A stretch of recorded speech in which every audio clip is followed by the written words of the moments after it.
Amigos, esta Masterclass de hardware de computador do básico ao avançado é para quem, como eu, é apaixonado por tecnologia. Por paixão, refiro-me ao seu interesse por tecnologia desde a infância. Vou contar para vocês uma história da minha infância. O que acontecia era que tínhamos um rádio em casa e eu sempre ficava pensando, cara, o que será que tem dentro desse rádio? Então, sempre que meu pai ia trabalhar, o que eu fazia era pegar uma chave de fenda, sentava e abria o rádio para ver o que tinha dentro e ficava mexendo em alguma coisa. Então é disso que eu chamo de paixão por tecnologia. Então, se você também tem essa curiosidade de saber o que tem dentro do computador da sua casa, como consertar, o que é um disco rígido, o que é uma unidade central de processamento, se aparecer algum problema no computador, como podemos consertar? Se você tem interesse em saber todas essas coisas, essa Masterclass foi feita para você. Esta Masterclass é para iniciantes. Vou explicar sobre os dispositivos, começando por teclado, mouse, como conectar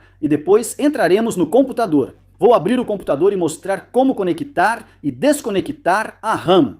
Não se preocupe, abrir não significa que vai quebrar. Você pode ligar novamente. Eu também expliquei como recolocar corretamente, depois de remover, como limpar, tudo isso eu expliquei. E o mais importante, aqui você vai aprender a fazer solução de problemas. Quer dizer, sabe como é? Muitas vezes acontece que deixamos o computador desligado por alguns dias e depois queremos ligar de novo. Por exemplo, você foi de férias por alguns dias, foi para o interior, então o computador ficou desligado em casa e quando volta e tenta ligar, ele simplesmente não liga. Para isso, você não precisa chamar o técnico de hardware. Isso é muito simples, porque basicamente você só precisa limpar a memória RAM, limpar um pouco a placa-mãe e todas essas soluções de problemas você vai aprender aqui. Se o seu computador não está ligando, por que motivo ele pode estar desligado? Como você pode fazer o diagnóstico passo a passo? Se a fonte de alimentação estiver com defeito, como você vai substituir? Se for a memória RAM, como você vai substituir? Todas essas informações você vai encontrar em uma única Masterclass. Começamos com uma introdução básica aos dispositivos do computador, depois exploramos seu interior, saímos e com o computador aberto, vamos ligá-lo novamente. Não se preocupe. Então, todo esse conteúdo, todas essas coisas, juntas em uma única Masterclass, se você estiver interessado em aprender, eu preparei uma Masterclass de cerca de 2 horas para você.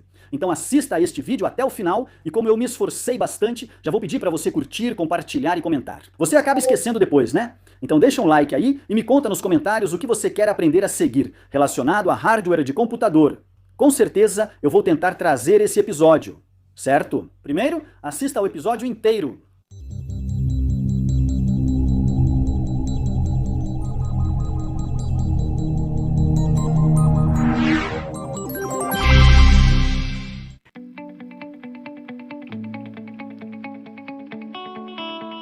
Então, pessoal, como eu disse para vocês na introdução, primeiro vamos conhecer as partes do computador.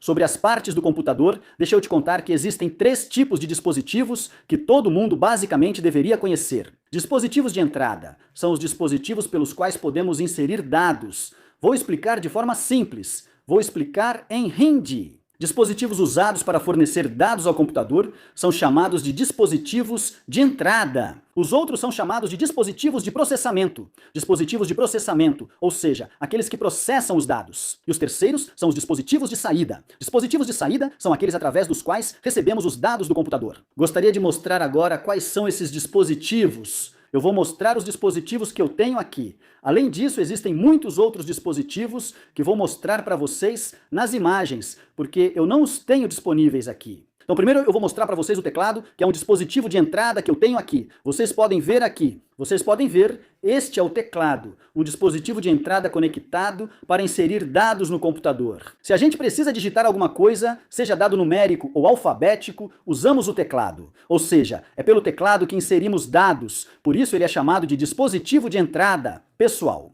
Vou detalhar o teclado depois, mas antes saiba que ele é um dispositivo de entrada. Dispositivos de entrada servem para enviar dados e instruções ao computador. Em seguida, o segundo dispositivo de entrada é o mouse. Aqui você pode ver, este é o mouse, e eu também vou te contar os detalhes sobre o mouse. Mas antes de tudo, veja que é através dele que vamos dar instruções ao computador, diferentes instruções como onde clicar no computador, clicar em iniciar, clicar em desligar, todas essas coisas vamos fazer através do mouse. Então, o mouse é um dispositivo de entrada. Isso eu te falei, dispositivo de entrada, eu tenho 2 disponíveis aqui agora, por isso mostrei os 2. Então, teclado e mouse são dispositivos de entrada comuns. Ou seja, quando você compra um computador, precisa ter os 2. você precisa tê-los. Caso contrário, sem eles você não consegue digitar. Ou seja, sem o teclado você não consegue digitar, não consegue inserir dados digitando. Sem o mouse, não é possível inserir dados de instrução. Além disso, ele é útil por permitir acessar qualquer área da tela. Se você quiser acessar qualquer parte da tela ou desenhar algo, você precisa do mouse para isso. Então você também deve ter um mouse, que é um dispositivo de entrada comum. Mas além disso, existem outros dispositivos de entrada que são chamados de dispositivos de entrada especializados. Esses são necessários para alguns trabalhos especiais, como eu vou mostrar aqui para você que eu tenho uma mesa gráfica. Eu uso a mesa gráfica no CorelDRAW ou no software Photoshop, onde eu a utilizo para fazer desenhos. Por exemplo, se eu preciso criar algum logo ou algo assim, eu uso a mesa gráfica. Então, eu comprei essa mesa gráfica aqui, que é um dispositivo de entrada, através do qual eu vou desenhar aqui. E isso vai aparecer diretamente no meu computador. Junto com ela, vem essa caneta também. Como falei, isso também é um dispositivo de entrada. Também há a webcâmera, cuja imagem mostro na tela. A webcâmera permite a entrada de vídeo no computador. Para fazer uma sessão ao vivo no Zoom ou Google Meet, ela precisa estar funcionando para que seu vídeo seja visto pelos alunos ou outras pessoas. Então a webcâmera é um dispositivo especializado quando você quer compartilhar seu vídeo, certo? Além disso, entre os dispositivos de entrada, temos o microfone. Por exemplo, enquanto estou falando com você aqui, tenho um microfone no meu colar, então minha voz está sendo gravada através desse microfone, certo? Isso também é chamado de dispositivo de entrada, através dos quais os dados entram no computador, ou seja, são fornecidos ao computador, eles são chamados de dispositivos de entrada.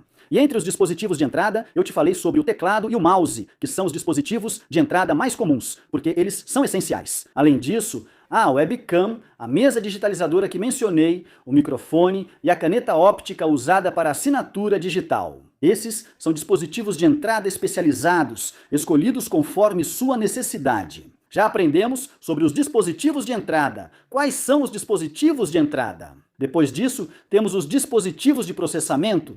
Eles são representados por esta caixa aqui, ou melhor, pela unidade central de processamento. Então, chamamos isso de unidade central de processamento, mas na verdade, dentro dela tem uma peça que é chamada de unidade central de processamento. Unidade central de processamento. Há um chip processador, que pode ser da Intel ou da Advanced Micro Devices. Por causa disso, é chamado de unidade central de processamento. Isto aqui é o gabinete, deixa eu mostrar para você, este que você está vendo, esta caixa, é chamado de gabinete. E dentro dele há várias partes diferentes, como a placa-mãe, o disco rígido, a memória de acesso aleatório e o processador.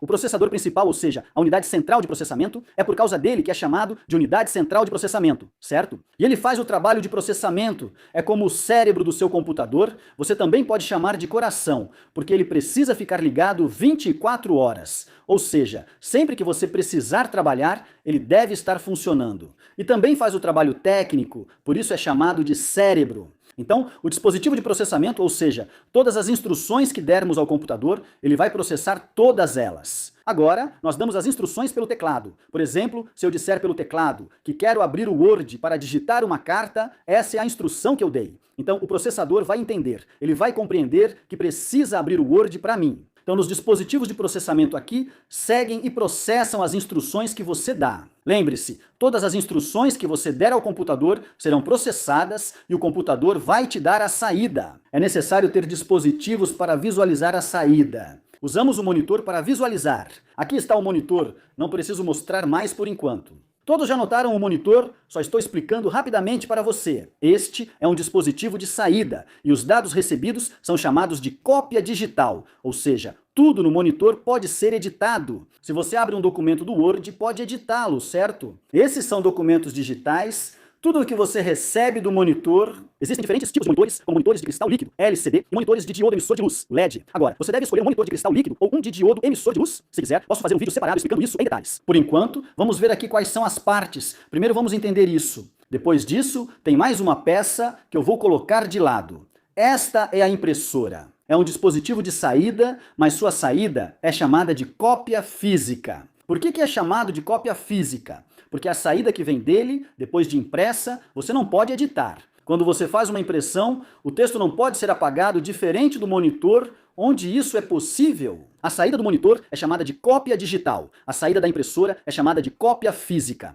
É simples e direto, lembre-se disso. Essas são informações gerais, essa é uma introdução básica. Estou te explicando no nível básico. Você já conhece o alto-falante como dispositivo de saída. Não preciso explicar. Ao ouvir música, seu computador ou laptop usa alto-falantes, embutidos ou não, que são dispositivos de saída, pois reproduzem o som para você. Então, os dispositivos através dos quais você recebe alguma coisa do computador, ou seja, recebe informações, são chamados de dispositivos de saída. E aqueles através dos quais a informação é fornecida ao computador são chamados de dispositivos de entrada. E aqueles através dos quais o processamento acontece são chamados de dispositivos de processamento, certo? Por enquanto, já entendemos quais são os dispositivos de entrada, quais são os de saída e quais são os de processamento.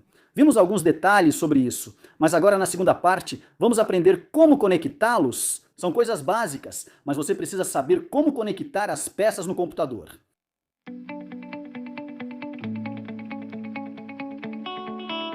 Agora vamos aprender a conectar as partes externas a processador. Vamos ver na prática, né? Muito fácil, mas se você não souber, eu vou explicar passo a passo. Não se preocupe, continue assistindo. Você só precisa entender aqui como conectar. Aqui, primeiro vou mostrar para você o cabo de energia. Este é o cabo de energia que será conectado na fonte de alimentação da processador. Aqui você vê corrente alternada de 230 volts. Agora, eu estou usando essas luvas, mas não é necessário que você use luvas para fazer todas essas coisas. Eu só estou usando para dar um visual mais profissional. Eu já disse isso antes, estou dizendo de novo agora. Aqui você pode ver, eu estou colocando assim. Então, isso é bem simples. Isso é corrente alternada de 230 volts. Aqui você pode ver, é só colocar de forma simples. Quando você precisar desligar a energia, mas conecte o cabo por último e mantenha o botão desligado enquanto estiver conectando. Muitas vezes, o que acontece é que a energia que chega na sua casa não tem aterramento. Então, aqui, há chances de você levar choque neste gabinete, mas isso acontece em qual caso? Se não houver aterramento na sua casa. Aterramento significa aquele terceiro pino, o retorno da energia, como a gente fala, né? Tem que ter aterramento, o retorno da energia. Então, eu já conectei a fonte de alimentação aqui. Você viu? Depois da fonte de alimentação, vou te mostrar outra coisa. Isso aqui é chamado de cabo VGA, adaptador gráfico de vídeo, certo? Uma ponta vai conectada ao monitor, a outra fica assim.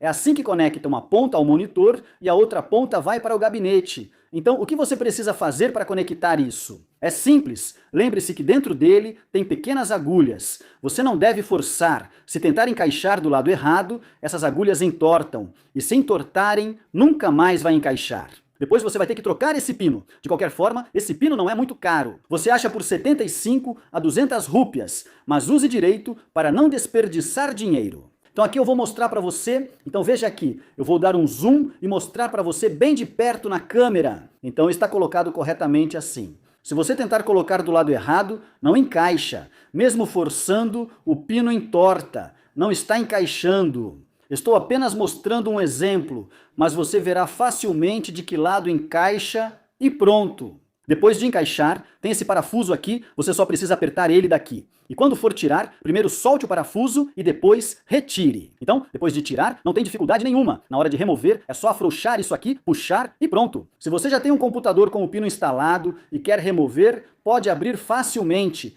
É simples. Então vamos lá. O conector VGA leva essa imagem daqui para o monitor. Depois de conectar aqui no gabinete, vamos conectar a outra ponta dele no monitor. Agora isso é fácil, aprendemos a conectar aqui no monitor, ou seja, também aprendemos a conectar no monitor. Você pode ver aqui, isto é uma porta USB. Agora, todo tipo de USB funciona assim. Pendrive, mouse, teclado, todas as conexões USB seguem esse padrão. Como eu mostrei o GraphicPad para você, o Universal Serial Bus que vem no GraphicPad ou o Universal Serial Bus da impressora também é assim. Então hoje em dia todos são dispositivos USB. Universal Serial Bus. Então pode conectar aqui. Veja, este é o conector embaixo, essa conexão é HDMI. Ok. High Definition Multimedia Interface significa interface multimídia de alta definição. Já expliquei que Video Graphics Adapter é adaptador de gráficos de vídeo. Aqui está escrito, fica ou não em cima do gabinete. Não é necessário que o seu tenha HDMI. Se a sua placa-mãe for um pouco mais recente, você também vai ter HDMI. Ok. E aqui, neste caso, no meu caso, tem High Definition Multimedia Interface. Na entrada HDMI, aqui vai o conector HDMI. Por enquanto, isso aqui é Universal Serial Bus. Isso não é High Definition Multimedia Interface. Então vamos conectar assim. Não vai encaixar ao contrário. Você já sabe como conectar um pendrive USB, né? Vivemos na era da tecnologia, onde é comum conectar pendrives e outros dispositivos ao celular com OTG. Assim você pode conectar teclado, pode conectar mouse também, eu conectei aqui.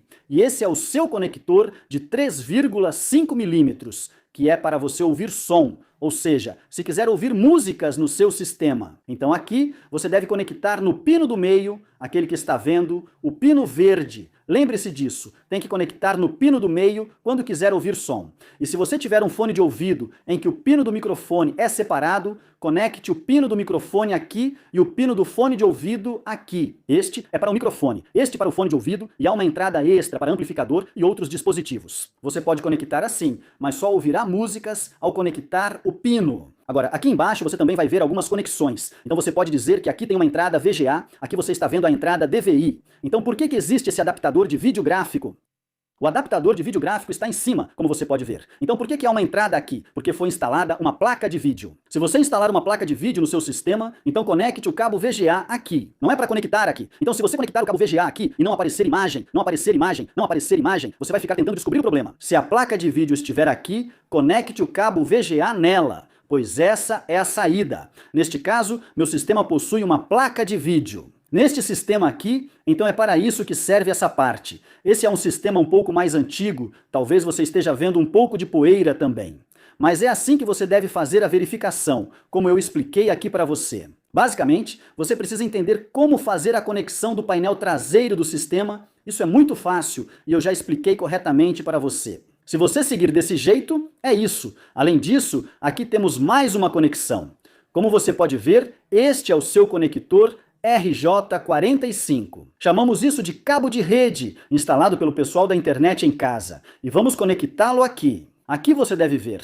Para ativar a internet no sistema, há essa trava aqui. Venha! Para encaixar a trava, não force. Para remover, aperte esta parte e puxe. Vou mostrar encaixando agora. Pronto, encaixou. Agora, desse lado aqui tem a trava, então vou pressionar assim, na hora de tirar. Aqui eu pressionei, depois de pressionar, estou tirando. Aqui está, certo? Então essa trava você encaixa assim e tira assim. Simples, né? Certo? Então se você conectar esse conector RJ45 aqui, ou seja, na placa de rede, ao conectar na placa de rede, seu sistema terá internet, mas só se você tiver contratado um pacote de internet com a empresa de rede a cabo.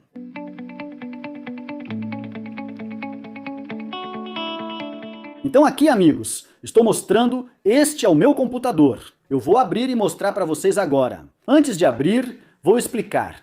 Ao abrir o computador, veja que a placa-mãe está deste lado, embaixo. Então não remova os parafusos desse lado. Muitos tiram os parafusos desse lado e o computador dá problema. Então, a tampa que fica do lado da placa-mãe, você não deve remover os parafusos dessa tampa. Do lado oposto, que você pode ver aqui, você deve remover os parafusos desse lado para abrir o gabinete. Aqui eu coloquei apenas um parafuso. Coloquei só um parafuso aqui para abrir rápido, mas normalmente são dois. Você precisa removê-los. É fácil, todos sabem tirar esse parafuso. É isso aí, pessoal. Então, o que você precisa fazer aqui? Deixa eu puxar isso para trás e abrir. Não é nada difícil abrir isso. Vocês já devem ter entendido. E agora meu computador está aqui na sua frente. Ok. Então, agora estou mostrando o computador para vocês. Agora eu vou mostrar as peças. Depois vou desencaixar as peças, tirar todas as peças e depois vou mostrar montando tudo de novo aqui. Estou usando luvas, mas você não precisa. Aqui não há corrente elétrica ou algo parecido. Eu só estou usando as luvas para mostrar um pouco de profissionalismo. Mas se você não usar, também dá para fazer o trabalho sem luvas. Sim, mas ao remover a unidade central de processamento, vou mostrar, não toque na parte de baixo da processador, onde não se deve tocar diretamente com a mão. Vou mostrar isso depois. Por enquanto, veja, o computador está inteiro à sua frente. Aqui está o disco rígido, que expliquei na parte 1 da série, já postada no canal. Você pode assistir lá. Lá eu expliquei. Este é o disco rígido, esta é a placa-mãe, esta é a fonte de alimentação chaveada e aqui está o gravador de DVD Digital Versatile Disc. Agora vou mostrar, removendo cada peça aqui. Primeiro vou remover o disco rígido, É bem fácil tirá-lo daqui. Então aqui você pode ver o disco rígido, e este aqui é a trava. Está vendo? Serial Advanced Technology Attachment. Isso é chamado de cabo de dados. Eu pressionei e puxei para trás. Você tem que pressionar e puxar, pessoal. Este aqui, pressione e puxe para baixo que ele vai sair. Se você tentar puxar assim, não vai sair. Veja, vou colocar de volta e mostrar. Pressione assim para tirar. No Serial Advanced Technology Attachment, não precisa pressionar nada. Este Serial Advanced Technology Attachment fornece energia direta ao disco rígido com fio amarelo de 12 volts. Este fio vermelho geralmente é de cerca de 5,5 volts. Mas aqui não estou vendo o fio vermelho. O vermelho geralmente está presente em todas as fontes de alimentação comutadas. Mas nesta fonte de alimentação comutada não tem vermelho. Aqui você vê algo tipo magenta. Certo, eu já removi isso, agora vou mostrar para você o parafuso do disco rígido. Vou abrir aqui. Vou acelerar um pouco este vídeo.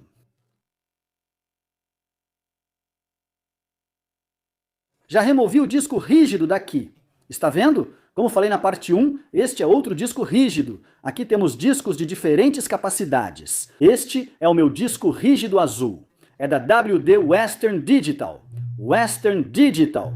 No computador que mostrei antes, eu tinha 2 discos rígidos da Seagate. Aqui, este disco rígido é de 500 GB.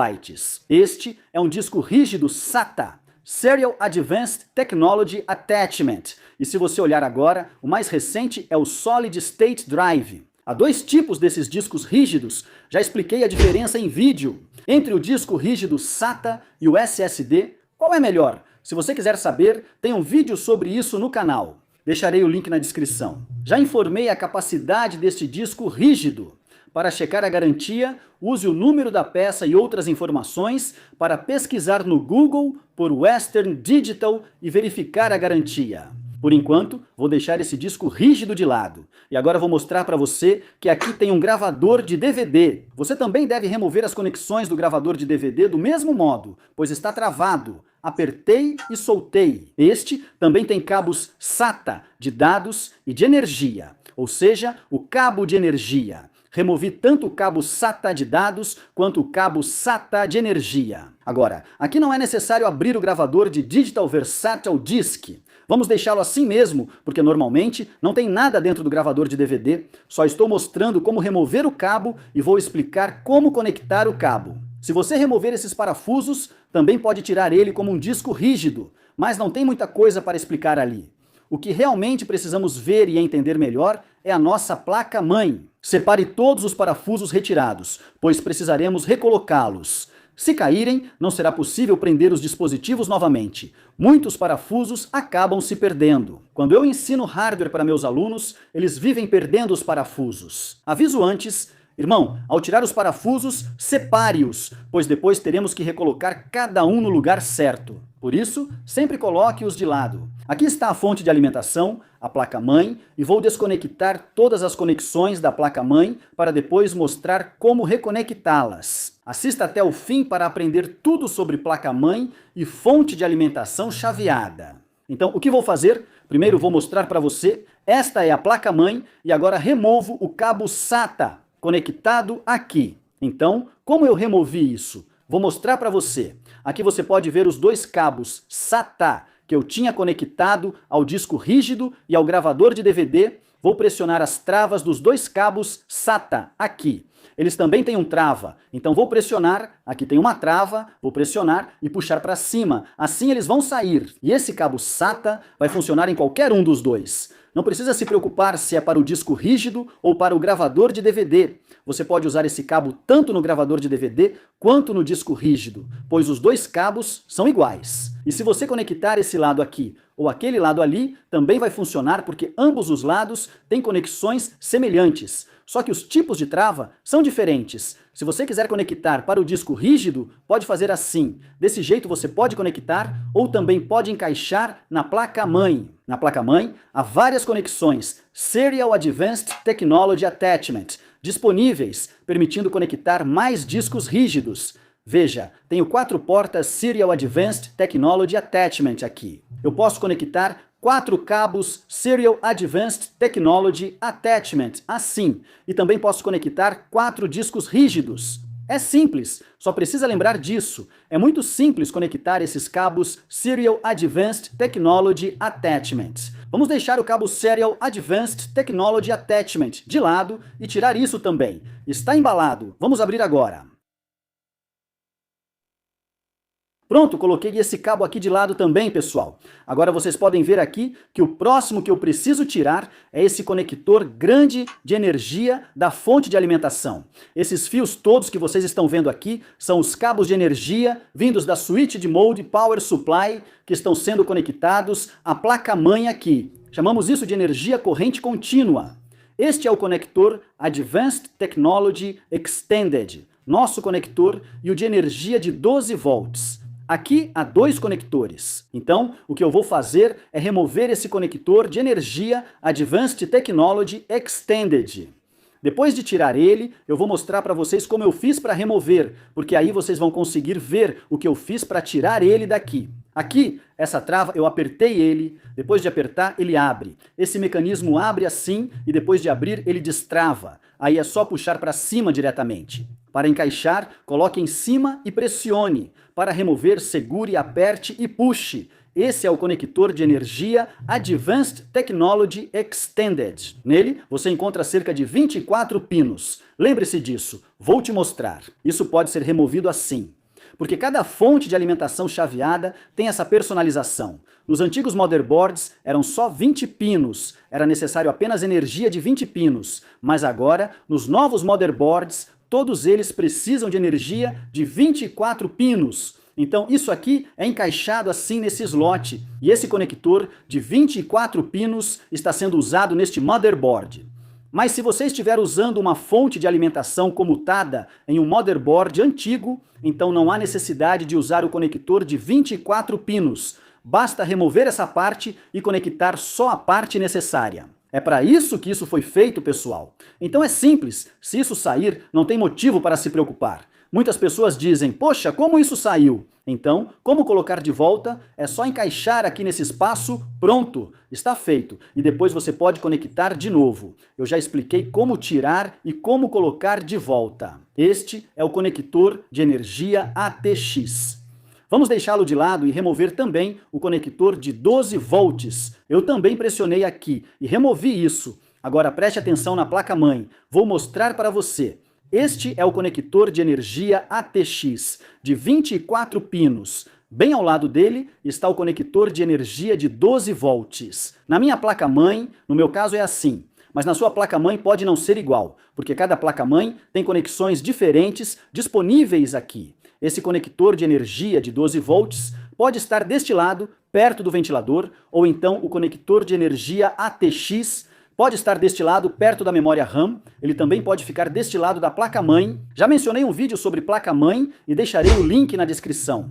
Nele, explico o conector de energia ATX, a localização da memória RAM e seu funcionamento. Todas as informações sobre a placa-mãe já foram dadas lá. Confira lá depois. Por enquanto, estamos aprendendo a montar. Já tirei quase todas as peças, só restam algumas, como o conector do ventilador, que é só puxar. Você precisa puxar o conector do ventilador para remover. Fica aqui, mas em alguns casos ele fica desse lado, ao lado da memória RAM. Aqui está a memória RAM, mas vamos tirar ela depois. Isso aqui é importante, tem que tomar cuidado ao remover, porque quando você for colocar de novo, precisa colocar na mesma ordem. Os outros conectores não podem ser conectados ao contrário. Olha só, esse conector aqui, se eu tentar colocar ele do lado errado, ele não encaixa. Não tem como encaixar ao contrário, porque ele foi projetado desse jeito. E ele vai ser inserido aqui desse jeito, do lado da trava.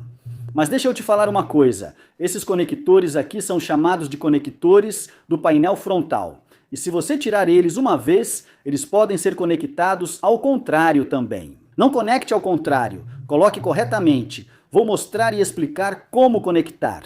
Agora estamos removendo o primeiro conector, com fio verde e preto. E aqui eu estou tirando ele para te mostrar o nome. O nome dele é Power Switch, ou seja, aquele botão na frente, na parte frontal da nossa unidade central de processamento, o botão de energia, vou te mostrar aqui. Aqui na unidade central de processamento, o botão de energia que você está vendo, esse é o pino do Power Switch. que você está vendo aqui. Agora, esse é o pino do botão de energia, ou seja, esse pino é do Power Switch, também chamado de botão de energia, às vezes chamado de Power Switch, às vezes de botão de energia. Por causa desse pino, nosso computador está ligando aqui por esse botão. O botão que está na frente, no painel frontal, é por esse botão que ele liga. Então o Power Switch é simples. Lembre-se disso sobre o Power Switch. Depois do Power Switch, de onde eu tirei esse pino? Agora eu vou mostrar para você bem de perto. Você pode ver aqui que eu tirei ele desses dois primeiros pinos. Vou mostrar com a chave de fenda. Você pode ver aqui. Aqui eu tirei esses dois pinos. Vou te mostrar agora quais são os dois pinos que tirei do Power Switch. Eles vieram daqui, são os dois primeiros pinos. Vou explicar a estrutura disso, mostrar separadamente na tela onde e como o Power Switch é colocado, usar uma imagem do Google e te mostrar. Mas é importante entender o que é o Power Switch e como removê-lo. Estou removendo dois pinos aqui. Além deles, tirei mais um ou dois pinos extras, que também vou explicar. Mas primeiro vamos ver estes dois pinos visíveis. Esse vermelho e branco é o LED do SSD. Você pode ver o nome dos dois. Este é o do disco rígido e aquele da unidade de estado sólido. Agora vou mostrar na posição correta, ajustando na câmera o LED de energia. Certo? Então, os outros dois pinos que eu tirei aqui se chamam LED de energia, pessoal. O diodo emissor de luz de energia que você está vendo aqui, diodo emissor de luz de energia positivo e negativo. Certo? Como eu tirei o LED de energia, eu mostrei aqui para você. Depois disso, mais dois pinos já saíram daqui. O nome disso é interruptor de reset, interruptor de reset, interruptor de reset. Isso é usado para o botão de reset, aquele que usamos para reiniciar nosso computador. Então, o botão de reiniciar, que fica na parte da frente do painel, esse é o interruptor de reset. E o último pino é o LED do SSD, que eu já sei qual é, então vou tirar ele e mostrar para você o diodo emissor de luz da unidade de estado sólido. Então, são esses quatro pinos. Veja, interruptor de energia, depois LED de energia. Depois disso, interruptor de reset e, em seguida, LED do SSD. Esses quatro pinos vão no painel frontal e esse painel frontal está mostrado aqui em cores, mas no meu caso, na minha placa-mãe, está assim em cores. Não é necessário que na sua placa-mãe o painel frontal também seja colorido assim. Então você precisa identificar isso corretamente. Aqui, se você notar na placa-mãe, está escrito painel frontal, chamado de F-Panel. F-Painel. Em toda a placa-mãe, aqui está escrito F-Painel. Em toda a placa-mãe, se você olhar, aqui está escrito F-Panel. F-Panel. Você precisa olhar com atenção, aqui está o F-Painel. Ou seja, está escrito aqui perto do painel frontal. Agora eu vou colocar o switch, ou seja, vou colocar o pino de volta aqui, para que você saiba como conectar isso, porque aprendemos a desconectar, mas também é muito importante saber como conectar, por isso vou mostrar imediatamente. Aqui, primeiro eu vou conectar o LED do SSD, que nós removemos antes, o LED do Solid State Drive. O LED do Solid State Drive está visível aqui e eu estou conectando ele aqui. Agora eu conectei assim o LED do SSD. Então, veja aqui, o fio branco deve ficar para dentro. Na maioria das vezes, coloque o fio branco para dentro, no caso do LED do Solid State Drive. Porque se você olhar no LED do Solid State Drive, você pode ver o positivo e o negativo aqui. E de acordo com isso, o fio branco ou deve estar para dentro no positivo e negativo. Certo? Depois disso, aqui eu vou mostrar para você que eu quero conectar o reset. Então, o botão de reset, como ele vai ficar, eu vou mostrar para você. No botão de reset também, o fio branco vai ficar para dentro e eu conecto desse jeito. Mas esse pino do reset é ZW, mesmo se você conectar invertido, não tem problema. Eu mesmo percebi. Se você conectar invertido, ainda vai funcionar. Se o branco ficar para dentro, funciona. Se o preto ficar para dentro, também funciona. Não tem problema com o reset. No LED do SSD, os polos positivo e negativo estão indicados. Então conecte conforme expliquei. Depois disso, aqui também há um positivo e negativo. Nesse também você precisa deixar o cabo branco para dentro e conectar. Ou seja, o LED do SSD com positivo e negativo é assim. O cabo branco vai ficar para dentro e o cabo vermelho para fora. Então eu vou conectar isso e mostrar diretamente para você. Eu seguro corretamente e conecto os dois juntos. Às vezes eles vêm separados, às vezes já vêm juntos, então você não terá nenhum problema para conectar. Se estiverem separados, pode ser um pouco difícil segurá-los juntos aqui. Já conectei o LED da unidade de estado sólido e o botão de energia. Mesmo invertendo, funciona. Por enquanto, deixe o nome do botão de energia de fora. Estou mostrando aqui. Então, de ambos os lados, o nome deve ficar para fora. Eu conectei assim deste lado. E na maioria das vezes você vai notar que dessas 4 pinos, sempre tem um pino ao lado que fica vazio. E o botão de reset fica do lado desse pino vazio. Aqui você pode ver cada pino. Tem um pino extra aqui e eu deixei um pino vazio. Do lado desse pino vazio fica o botão de reset. E onde não tem pino, onde não tem nem agulha, ali fica o botão de energia, que foi conectado deste lado aqui. Então é assim que se conecta o painel frontal. Muitas pessoas têm dificuldade com isso, tiram o painel frontal e depois não sabem como recolocar. Eu tentei explicar aqui.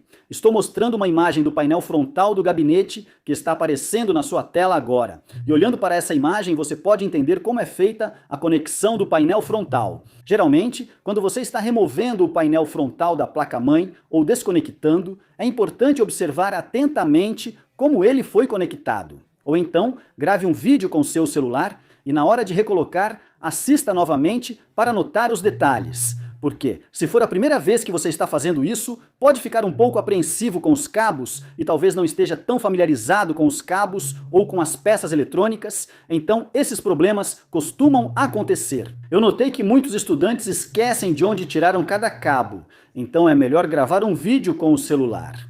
Veja, vou mostrar este cabo. O que estou removendo aqui é o USB frontal, usado na frente para conectar pendrives e outros dispositivos. No USB frontal, você precisa notar que ele tem 9 pinos visíveis.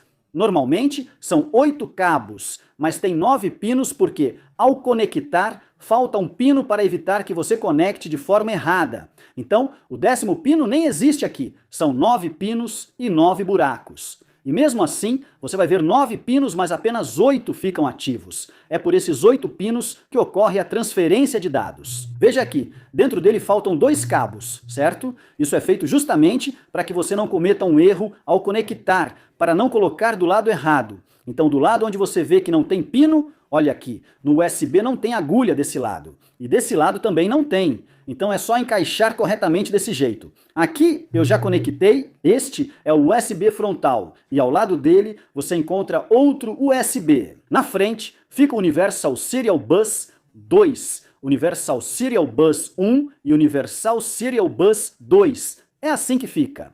Junto com isso, este é o áudio frontal que já foi retirado, já tinha sido retirado antes, você pode ver o áudio frontal. No áudio frontal, o 9º pino está vazio, dá para ver. Aqui não tem o 9º pino. A diferença entre o USB e o áudio. No áudio frontal, percebe-se logo que não há o pino 9. E no USB, o pino de número 10 não está aqui. Então, onde conecta o áudio frontal? Vou mostrar. Este é o áudio frontal, veja aqui. Note que o pino 9 nesta agulha está faltando. Então, conecto o áudio frontal assim, desse jeito. Certo? Dessa forma, conectamos o áudio frontal. Então, depois da placa-mãe, ou seja, eu já expliquei todas as partes da placa-mãe, como conectar os pinos nela ou não. E aqui conectamos este pino. Este é o cooler do processador. Este ventilador da unidade central de processamento vai funcionar por causa disso, amigos. Aqui você precisa conectá-lo. Expliquei como instalar o cooler do processador. Agora vou mostrar novamente como remover e instalar a memória de acesso aleatório. Veja, esta é a trava da memória de acesso aleatório. Pressione assim, e este também. Pronto, está aberto. Uau, interessante. Você precisa limpar isso, mas para limpar, use uma borracha daquelas que usamos na escola. Pegue a borracha e esfregue aqui em cima. Esses pontos dourados, se tiverem alguma poeira, você pode usar a borracha para limpar, amigos. Tem que usar a borracha. Como é essa memória de acesso aleatório? O que ela tem? Veja aqui, eu vou te mostrar. Aqui no rótulo está escrito que é uma memória RAM DDR3 de 2 GB, certo? Double Data Rate 3 está escrito aqui, 2 GB de memória de acesso aleatório. certo? Aqui eu vou te dizer que vou explicar em detalhes sobre a memória de acesso aleatório mais pra frente, como ela funciona, qual memória de acesso aleatório você deve colocar no seu computador pessoal, qual tipo de memória de acesso aleatório vai ser útil, ou se você quiser fazer um upgrade na memória de acesso aleatório, quais coisas você deve considerar. Tudo isso vai ser explicado, amigos. Por enquanto, vamos instalar a memória de acesso aleatório. Aqui, esse entalhe que você está vendo, esse encaixe, você tem que alinhar esse encaixe aqui também. Então, ele deve encaixar certinho no lugar certo. Se você tentar colocar a memória RAM do lado errado, ela nunca vai encaixar, amigos. Se você tentar forçar, não vai entrar de jeito nenhum e pode até quebrar. Se você forçar, não vai funcionar. Não force. Se não encaixar, olhe onde está o entalhe e alinhe. Quando estiver certo, encaixa facilmente. Coloquei e pressionei. A trava branca fecha sozinha. Veja ao lado, ao pressionar, a trava branca fecha. Se tiver 2 módulos de RAM, coloque ambos aqui. Beleza, então. Eu já expliquei como instalar a memória RAM. Agora vamos conectar a energia de novo. Vamos conectar essa energia aqui. O conector de energia ATX. Desculpa, a trava dele fica desse lado. Tem que conectar assim. Eu estava tentando colocar do lado errado. Não vai encaixar daquele jeito. Depois, preciso ligar essa energia aqui. Qual vai aqui? Desculpa, conector de 12 volts. Vamos conectar isso aqui então. Olha, isso aqui é a trava. Na hora de conectar, não precisa apertar a trava. Só precisa apertar a trava na hora de tirar. Pronto, conectou. Às vezes essa trava fica muito apertado e difícil de tirar, ficando bem preso. Já vi isso em várias placas-mãe. Beleza. Já vimos como conectar. Não preciso explicar agora como ligar o cabo SATA. Conectar o cabo SATA é simples, especialmente após mostrar como remover. Sim, vou te mostrar. Veja aqui, no cabo SATA tem uma ranhura assim, como um ângulo. Esse encaixe está ali. Então é só encaixar desse jeito na placa-mãe. Se você tentar colocar do lado errado, não vai encaixar. Veja, estou colocando desse lado. Pronto? Encaixou. Da mesma forma, eu tenho outro cabo SATA, que é do meu gravador de DVD, um é do disco rígido e o outro do gravador de DVD, são 2. Eu posso conectar qualquer cabo SATA em qualquer porta SATA, que vai funcionar. Não é necessário conectar em uma porta específica, você pode conectar em qualquer uma. E aqui no disco rígido, veja, também tem uma fenda aqui. Você precisa alinhar corretamente a fenda com a outra fenda, encaixar e depois fechar. E para isso, também será necessário um cabo de alimentação SATA. E o cabo de alimentação SATA também é igual aqui. De um lado, se você olhar com atenção, tem uma fenda. Observe com cuidado. Então, você precisa conectar o cabo de alimentação aqui. O cabo de alimentação SATA é para o disco rígido SATA e foi conectado assim. Agora é só parafusar o disco rígido para fixá-lo. Pronto!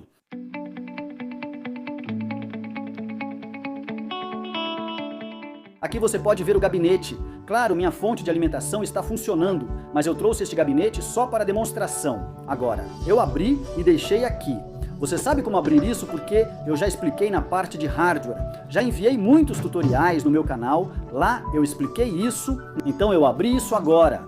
Agora você vai ver como é que eu vou trabalhar nisso. Vou mostrar para você como eu verifico.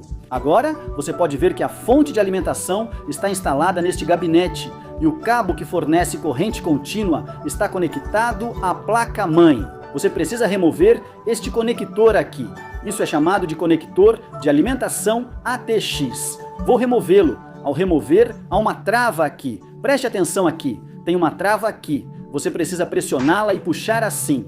Veja, você precisa pressionar essa trava e pressionando puxar para cima. Ele vai sair. É muito simples. Este é um conector de energia de 24 pinos que fica conectado da fonte de alimentação chaveada à sua placa-mãe para fornecer energia à placa-mãe. Agora você precisa verificar a fonte de alimentação chaveada. Então, o que você deve fazer? Neste conector de alimentação ATX, você precisa observar algo. Vou mostrar para você com atenção aqui. Aqui tem alguns cabos e você pode ver que o cabo número 4 é verde. Se você olhar com atenção, o cabo número 4 é verde, o número 3 é preto e o número 5 também é preto. Aqui você pode usar verde e preto, qualquer preto serve, pode ser 3 e 4 ou 4 e 5. Mas você tem que pegar o verde. Você precisa fazer um curto entre o fio verde e o preto. E para fazer isso, o que você precisa fazer? Para isso, você vai precisar de um jumper assim. Você pode pegar qualquer fio, qualquer cabo que possa fazer o curto entre esses dois. Agora eu peguei um cabo. Você pode pegar qualquer cabo para fazer esse curto. É simples. O que eu vou fazer agora? Nos furos 3 e 4, aqui você pode ver os furos 3 e 4, 1, 2, 3 e 4, ou você também pode colocar no 4 e 5, porque o preto e o verde precisam ser ligados juntos. Então o verde tem que ser um deles. O verde fica no número 4, então eu inseri entre o 3 e o 4. Vou te mostrar. Olha só. Então o que isso faz? Ele está fazendo um curto, conectando o 3 e o 4 um ao outro. Então aqui eu coloquei desse jeito. Agora, depois de colocar isso, o que você precisa fazer? Olha só, acho que agora ficou bem explicado para você. Lembre-se, não use verde e preto de outro jeito, senão a fonte de alimentação comutada pode queimar. Então, nunca faça isso. Como eu disse, o verde e o preto são as cores padrão em toda a fonte de alimentação comutada. E são esses que você deve fazer o curto. Não importa qual computador seja. Na fonte de alimentação em modo comutado, você sempre vai encontrar isso. Não importa a marca da fonte de alimentação em modo comutado. Seja da marca Circle, da marca iBall ou qualquer outra marca, você deve conectar esse cabo desse jeito aqui. E aqui quero dizer mais uma coisa. Se o seu computador for antigo, talvez ele tenha um conector pequeno assim. Se você ver 10 pinos, ou seja, esses 20 pinos que você está vendo aqui, talvez seja esse. Tem chance de ser um conector de energia ATX de 20 pinos. Esse de 24 pinos, nos computadores mais novos, todos vêm com 24 pinos. Porque agora as placas-mãe precisam de mais energia, por isso vem esse de 24 pinos. Então vamos aprender sobre isso em detalhes quando surgiram os 24 pinos, como surgiram, e vou fazer mais vídeos sobre a fonte de alimentação também. Por enquanto, vamos verificar a fonte de alimentação. Conecte assim, não precisa usar luvas. Pode fazer sem elas, pois é corrente contínua, não se preocupe com isso. Só lembre-se de que deve ser 3 e 4 ou 4 e 5. 4 significa o fio verde, você precisa procurar o verde aqui. Lembre-se disso, neste lado não tem verde no número 4. Neste lado tem verde, como você pode ver aqui. Agora, qual é o próximo passo? O que você precisa fazer agora? Basta conectar a energia no seu computador. Agora estou conectando o cabo de energia aqui. E conectei o cabo de energia aqui, onde colocamos a corrente alternada na fonte de alimentação. Depois de conectar o cabo de energia lá, simplesmente estou ligando o bibotão. Liguei o botão de energia. Agora você pode ver que o ventilador da minha fonte de alimentação comutada está girando aqui. E eu vou te mostrar, esse ventilador está girando por causa disso, porque nós fizemos um curto aqui. Se eu remover esse jumper, vou remover aqui. Agora você pode ver que ele vai desligar, certo? E se eu colocar de novo, ele vai ligar novamente. Então esse curto é feito especialmente para verificar se a fonte de alimentação comutada está ligada ou não. Aqui você pode ver, se você conectar entre o fio verde e o preto, ela vai ligar novamente. Então, dessa forma você pode testar sua fonte de alimentação comutada. É um método muito simples, pessoal. Sentado em casa, com um cabo simples, esse jumper simples que eu preparei. Você pode usar qualquer fio que caiba nesses buracos, no buraco verde e no buraco preto. Então, colocando isso, você pode ver se sua fonte de alimentação chaveada está funcionando ou não. Eu te mostrei como verificar o cabo de energia. Eu te mostrei como testar a fonte de alimentação comutável. Se o ventilador não estiver girando, isso significa que a fonte de alimentação chaveada está desligada. E se ela estiver desligada, você precisa substituí-la. E como substituir a fonte de alimentação comutável dentro do seu computador, eu certamente farei um vídeo separado para você sobre isso. Escreva para mim na seção de comentários se você estiver interessado em saber como instalar uma nova fonte de alimentação chaveada no seu computador. Então, se a sua fonte de alimentação chaveada não está funcionando, eu já expliquei o que basicamente você precisa fazer para solucionar o problema dela. Com a ajuda deste jumper, você pode fazer o diagnóstico, certo? Após colocar o jumper, é possível verificar se a fonte de alimentação chaveada está ligada. Ao inserir o jumper, ela liga. Mas agora eu quero verificar se as diferentes saídas da fonte de alimentação chaveada, os cabos que estão aqui, estão recebendo energia ou não. Como verificar isso? Vou te mostrar com um exemplo. Mas para verificar a energia, eu peguei essas duas agulhas. Você pode ver aqui, né?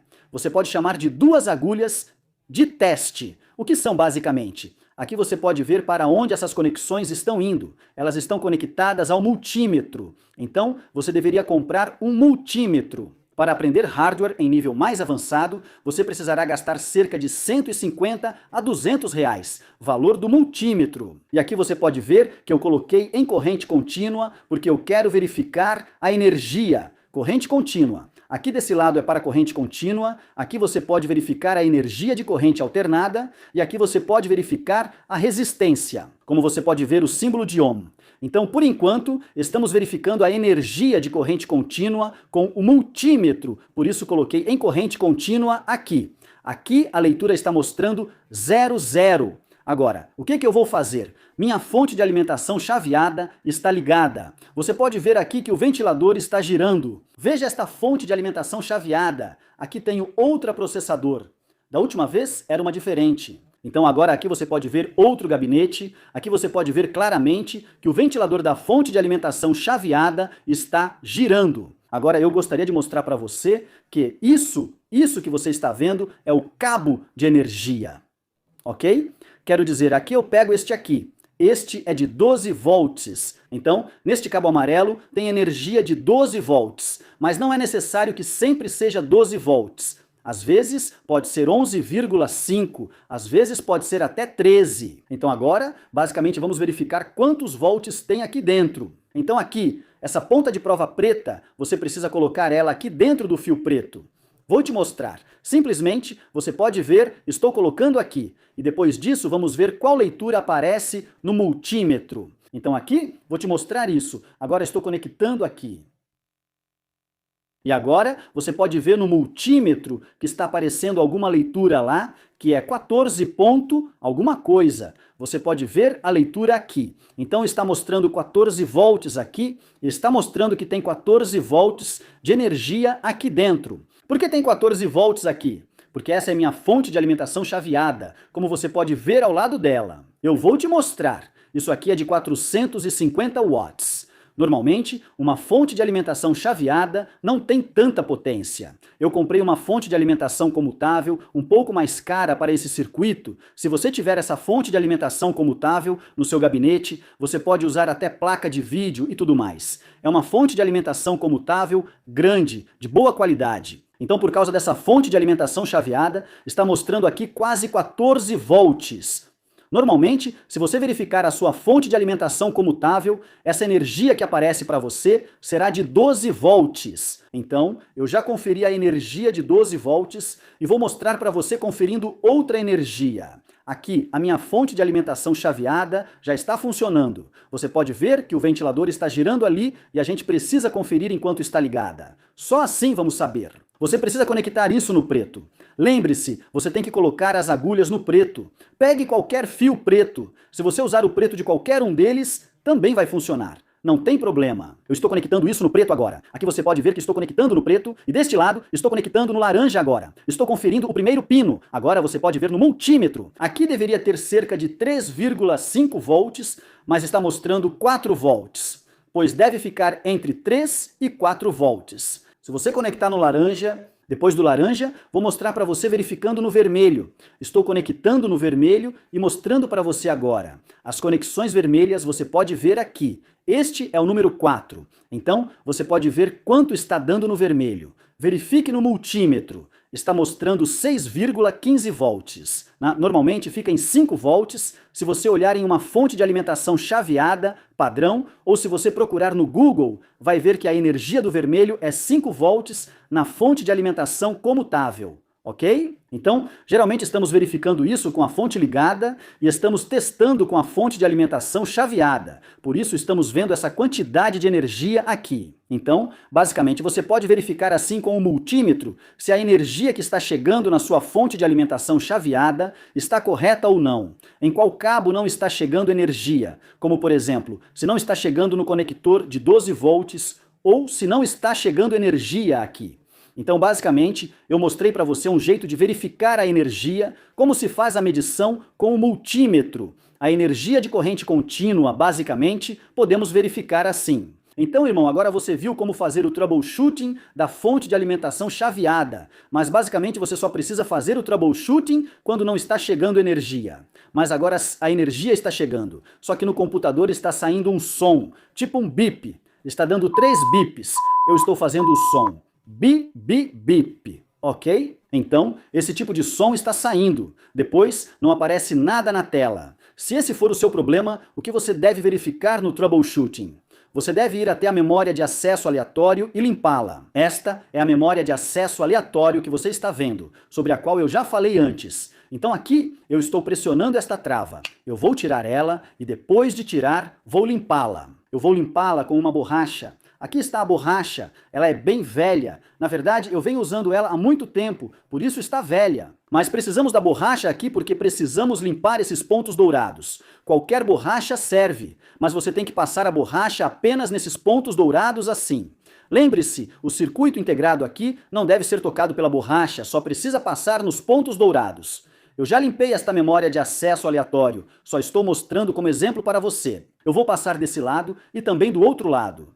Dos dois lados da memória de acesso aleatório, você pode ver esses pontos dourados. Você só precisa limpá-los assim. É um jeito simples de limpar a memória de acesso aleatório. Ou seja, não basta passar uma vez, tem que esfregar bem aqui em cima para remover toda a sujeira.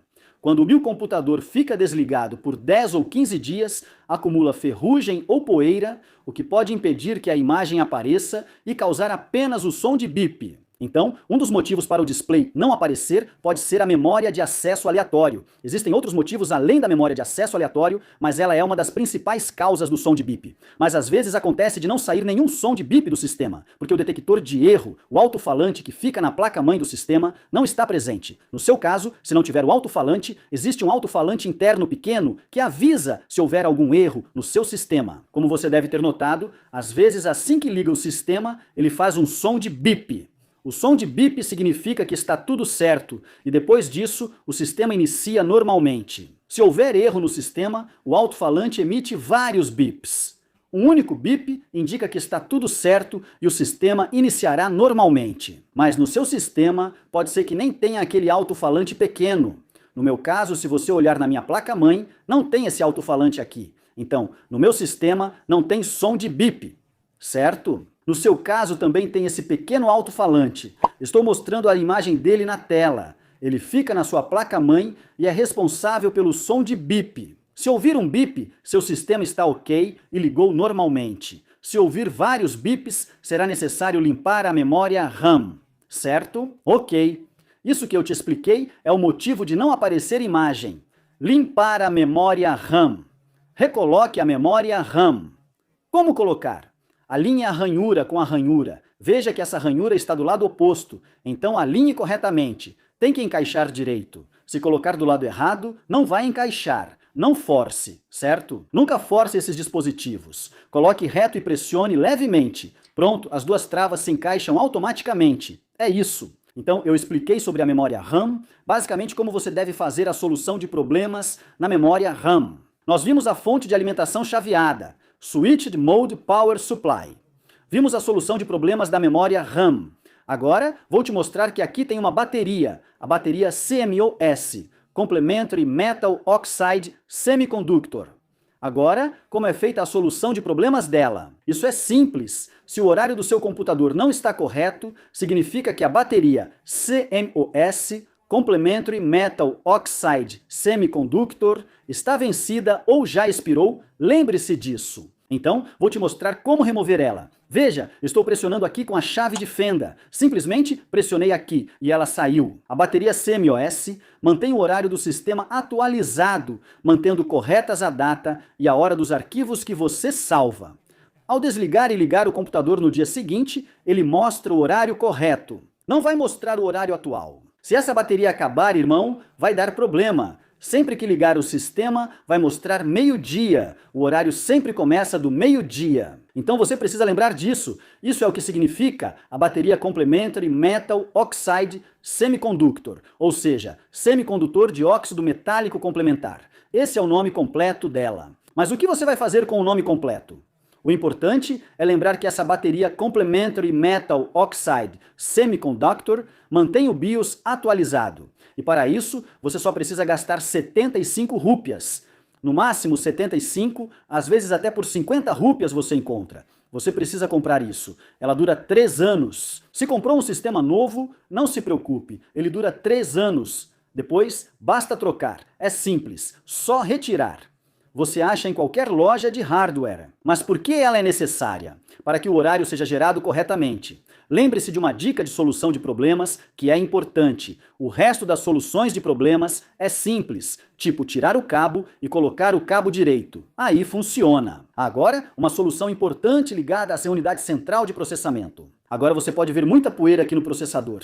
E quanto mais poeira tiver, mais o processador vai esquentar e muitas vezes, depois de 2 horas de uso, o computador vai desligar, certo? Então depois de 2 ou 3 horas, ele desliga porque o processador, ao atingir uma certa temperatura, faz o computador desligar automaticamente. Depois, você reinicia e ele volta a funcionar. Então você precisa limpar essa poeira. Para limpar, você está vendo a imagem. Você vai precisar usar um soprador ou pode usar um aspirador de pó, como estou mostrando para você na tela. O link está na descrição. Você pode comprar na Amazon por lá. Você vai precisar desse soprador quando seu sistema ficar parado por muito tempo e tiver muita poeira dentro, porque se você tentar limpar com a mão, a poeira não sai. Na maioria das vezes, não sai. Se você limpar com ar, ele fica bem limpo. Por isso, use o soprador. Se quer ser engenheiro de hardware, sempre leve esse soprador para prestar um bom serviço e limpar corretamente o sistema dos clientes, ok? Outra coisa é que você também pode limpar isso com uma escova. Mas como abrir isso? O ventilador está instalado em cima da unidade central de processamento. Abaixo está a unidade central de processamento. O chip do processador está embaixo. Então, abrir isso é bem simples. Eu vou te mostrar. Aqui você precisa girar isso. Tem que girar isso. Veja só, eu estou girando isso na direção da seta. Onde a seta está mostrando, eu vou fazer o seguinte. Vou colocar a memória RAM um pouco de lado por um tempo. Ela está atrapalhando no meio. Eu estou girando assim. Veja, a seta está aparecendo. A seta está aparecendo. Você tem que girar na direção da seta. Em vários sistemas, o bloqueio do ventilador varia. Por exemplo, processadores da Advanced Micro Devices usam outro tipo. Este aqui é da Intel, como mostra o logo. Nesse caso, ele tem trava de parafuso e pode ser aberto com chave de fenda. Mas a Advanced Micro Devices faz desse jeito mesmo. Veja, puxe aqui também. Depois de puxar todos os 4, você precisa puxar todos juntos para destravar. Olha só, saiu. Aqui está a parte de baixo, que fica junto com a unidade central de processamento. Aqui você pode ver a unidade central de processamento. O processador, olha aqui embaixo. Aqui está o processador, certo? Agora aqui você vai ver um tipo de líquido. Isso é chamado de solução de dissipação de calor, ok? Nós também chamamos isso de pasta térmica. Essa pasta térmica custa cerca de 15 rúpias. Um potinho pequeno serve para aplicar em 50 ou 60 unidades centrais de processamento. Se você quer se tornar um engenheiro de hardware, vai precisar comprar essa pasta térmica também. Sempre que você remover o processador, é obrigatório aplicar a pasta térmica por cima dele. Algumas pessoas usam creme dental aqui, mas isso não é indicado. A pasta térmica serve para eliminar o espaço entre a unidade central de processamento e o dissipador. Sem ela, mesmo com o ventilador, a unidade central de processamento nem liga. E eu removi a unidade central de processamento para explicar o cenário. Muitas vezes, essas travas acabam quebrando. Algumas pessoas tentam tirar sozinhas e acabam quebrando os travamentos de baixo. Então, ao encaixar essa trava, quando você for colocar o ventilador de volta na placa-mãe, se você não tiver muita experiência, retire a placa-mãe para fazer o encaixe corretamente. Se esses travamentos quebrarem, o ventilador não ficará bem preso na placa-mãe ou no processador e não encaixará corretamente. Se estiver um pouco solto, o processador funcionará por 1 minuto e depois desligará, mas o sistema ligará normalmente. O processador vai dar vídeo, tudo vai funcionar, ou seja, vai ter saída de imagem, mas depois de 1 minuto o computador desliga imediatamente. Aí você liga de novo e depois de 1 minuto desliga de novo, porque ficou muito espaço entre o processador e o cooler, ou seja, ficou solto. Isso acontece porque você não encaixou direito ou porque o travamento quebrou. Então é importante que quando você for remover isso, estou te dizendo de novo, sempre lembre desse aviso antes de tirar o ventilador que fica em cima da unidade central de processamento. Você precisa saber como colocar de volta corretamente, esses travamentos não podem quebrar. Se quiser, eu posso te mostrar como instalar isso. Aqui você pode ver, são 4 furos. É aqui que você precisa encaixar. Aqui está o processador. Mas na hora de remover o processador, você precisa ter muito cuidado, porque primeiro tem que limpar a poeira de cima dele com uma escova. Eu pego essa escova aqui e limpo a poeira de cima primeiro, porque você não deve limpar a poeira depois de abrir isso. O que eu quero dizer é que não limpe a poeira depois de remover o processador. Limpe toda a poeira ao redor antes de tirar o processador e não faça mais nada em cima dele, porque se a poeira cair dentro, pode dar problema. Se cair poeira dentro do processador ou no slot do processador da placa-mãe, pode causar muito prejuízo, irmão. E esse processador é a coisa mais importante e mais cara. Então, como abrir a trava dele? Veja, no meu caso, esse é o tipo de trava. Em alguns casos, a trava pode ser um pouco diferente, mas no caso da Intel é assim mesmo. Pressione aqui, puxe para fora, levante para cima, solte assim. Veja, abriu. Deste lado, eu vou levantar assim. Aí ele vai subir direto, você pode ver, está destravado. E aqui está a unidade central de processamento. Esse é o processador. Eu estou mostrando para você como tirar porque eu tenho bastante experiência. Se eu disser milhares e milhares, ainda está certo, porque já consertei muitos PCs de estudantes de graça. Então naquela época eu já retirei muitos processadores. Então aqui eu sei como manusear a unidade central de processamento. Tire isso corretamente, essa é a parte mais delicada. Lembre-se disso. Aqui você pode ver embaixo do processador. Isso que você está vendo tem milhares de transistores dentro dele. Isso é feito com a tecnologia Land Grid Array, chamada de linha Grid Array. E aqui você vai ver, em cima dos slots da placa-mãe, tem pinos aqui, e você não deve nem tocar aqui por engano. Não pode deixar cair nenhuma poeira aqui também. Tem que lembrar disso, ok? Agora que você tirou o processador, tem que tomar cuidado para não encostar a mão aqui embaixo na placa-mãe. Muitas vezes a unidade central de processamento tem pinos. Lembre-se, essa é uma unidade central de processamento sem pinos. Essa é uma unidade central de processamento sem pinos. Ela não tem pinos nenhum. Você vai ver que esse processador é sem pinos. E muitas vezes existem aqueles com pinos, como estou mostrando a imagem na tela para você, da unidade central de processamento com pinos, certo? Na placa-mãe ficam os buracos, não os pinos. Se a unidade central de processamento tem pinos, a placa-mãe terá buracos, certo? A tecnologia Land Grid Array também estará presente. Você também pode ver o Land Grid Array aqui, ok? Então está tudo alinhado em uma grade adequada. Se até mesmo um pino ficar torto, já era, irmão. Já era significa que a unidade central de processamento não vai funcionar. É simples, lembre-se disso. Você só precisa lembrar dessa coisa simples. E aqui, você não deve tocar com as mãos de jeito nenhum. Então você vai usar luvas. Pode ser que precise de luvas aqui. Se você precisar fazer qualquer coisa na parte de baixo dessa unidade central de processamento, tem que fazer usando luvas. Se tiver poeira, como tem poeira aqui agora, eu vou limpar. Vou limpar usando luvas ou então com uma escova. Mas eu não vou tocar com a mão de jeito nenhum, porque a eletricidade estática das nossas mãos pode afetar isso. Lá dentro tem muitos e muitos transistores, e a eletricidade estática da sua mão pode danificar o funcionamento desses transistores. Você pode até pesquisar isso no Google. Eu já li isso no Google agora mesmo e estou te falando que é assim que você deve manusear. Quero te passar essa informação corretamente, e se você for abrir a unidade central de processamento, abrir a unidade central de processamento deve ser o último passo. Só faça isso se depois de limpar a memória de acesso aleatório, o display ainda não estiver funcionando. Você já tentou de tudo, até limpar a placa-mãe, mas o display não aparece. Agora é hora de tomar outra medida. Agora eu coloquei esse processador de volta. Mas como eu coloquei, vou mostrar de novo. Ao colocar isso, eu coloquei exatamente do jeito que tirei. Tem uma trava aqui, você pode ver as pequenas travas na hora de encaixar. Se você olhar, tem uma trava aqui. Como mostrei na memória de acesso aleatório, você verá o entalhe embaixo e deve encaixá-la corretamente. Depois, é preciso travar o bloqueio. Essa coisinha aqui é muito importante, mas olha só, ela vai travar desse jeito. Ela vai descer e vai travar aqui. Observe atentamente. Após travar, faça o necessário na parte de cima. Deixe para abrir o processador por último, caso não resolva de outras formas. Se você já limpou a memória de acesso aleatório, a placa-mãe e todo o resto, mas ainda não aparece imagem, então essa é a minha primeira sugestão. Se após tudo isso ainda não houver imagem, vá para a fonte de alimentação.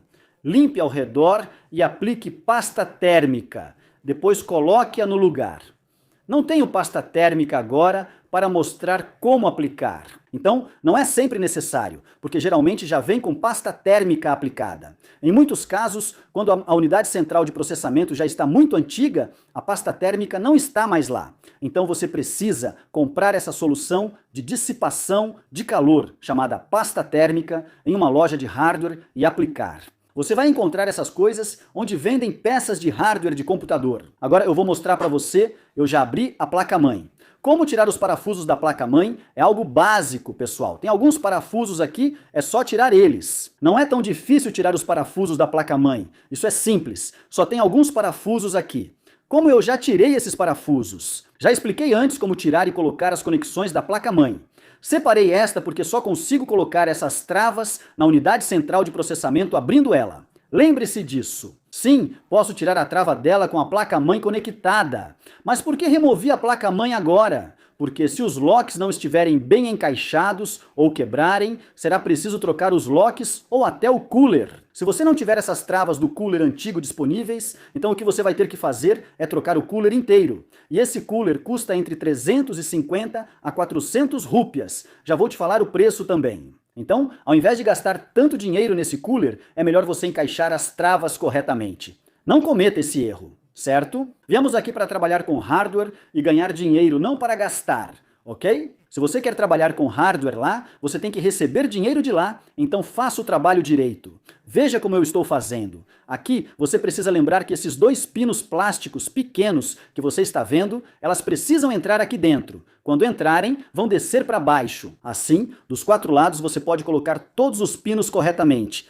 já que agora vê a parte de trás. Se você não abrir a placa-mãe, não vai conseguir ver se os pinos desceram ou não. E se você forçar por cima, um dos pinos fica para fora, e aí ela quebra. Isso já aconteceu muitas vezes, já aconteceu comigo também. Então, desde então, eu decidi que toda vez que eu for colocar a trava, vou dedicar um tempo, vou abrir toda a placa-mãe e vou instalar direito. Porque o benefício disso é que você pode ver se as duas agulhas desceram completamente. Assim, a trava não vai quebrar. E aqui eu vou pressionar agora. Tem que pressionar e girar ao contrário, como eu mostrei no começo quando estava abrindo, que você tem que girar na direção da seta. Agora tem que girar ao contrário da seta, pressionando para baixo e girando, pressionar para baixo e girar. Porque já acontece o seguinte, vou te mostrar agora. Dentro desses pinos tem um pino preto. Ela desce para baixo. Veja, esse é um pino preto, como podemos chamar, é uma peça plástica que está descendo e agora está travada. Agora estou segurando aqui.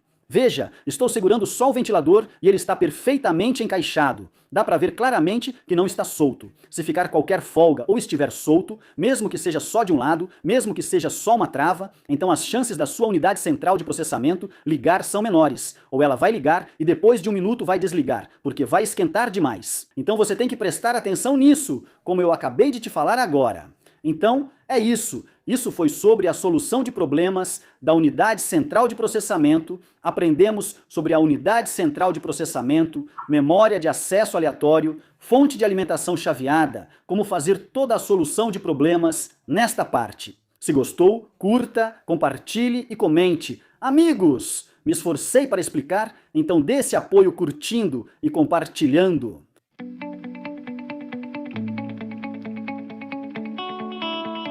Querem aprender a reinstalar o Windows no seu ou em outro computador?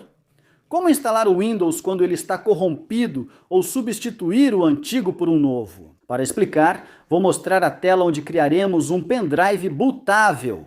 O primeiro passo é criar um pendrive ou DVD bootável, mas como o DVD está em desuso, recomendo usar o pendrive. Se você tiver um pendrive de 8 GB, 16 GB, está ótimo. Se for de 8 GB, ainda assim vai funcionar para criar o pendrive bootável do Windows 11. E se for de 32 GB, qualquer pendrive serve. Mas se for menos de 8 GB, não vai dar para criar o pendrive bootável. Você vai precisar comprar um pendrive que custa cerca de 200 a 300 reais, de 8 GB, certo? Dá uma olhada na Amazon. Então pegue esse pendrive e conecte no seu computador do jeito que você normalmente conecta um pendrive no computador. O que você precisa fazer primeiro? O pendrive tem que estar completamente vazio. Não coloque nenhum arquivo nele. Lembre-se disso, porque você vai tornar o pendrive bootável com o Windows. Sim, depois que o pendrive estiver bootável, se precisar armazenar outros arquivos nele após dar boot, aí você pode fazer isso. Primeiro deixa eu explicar.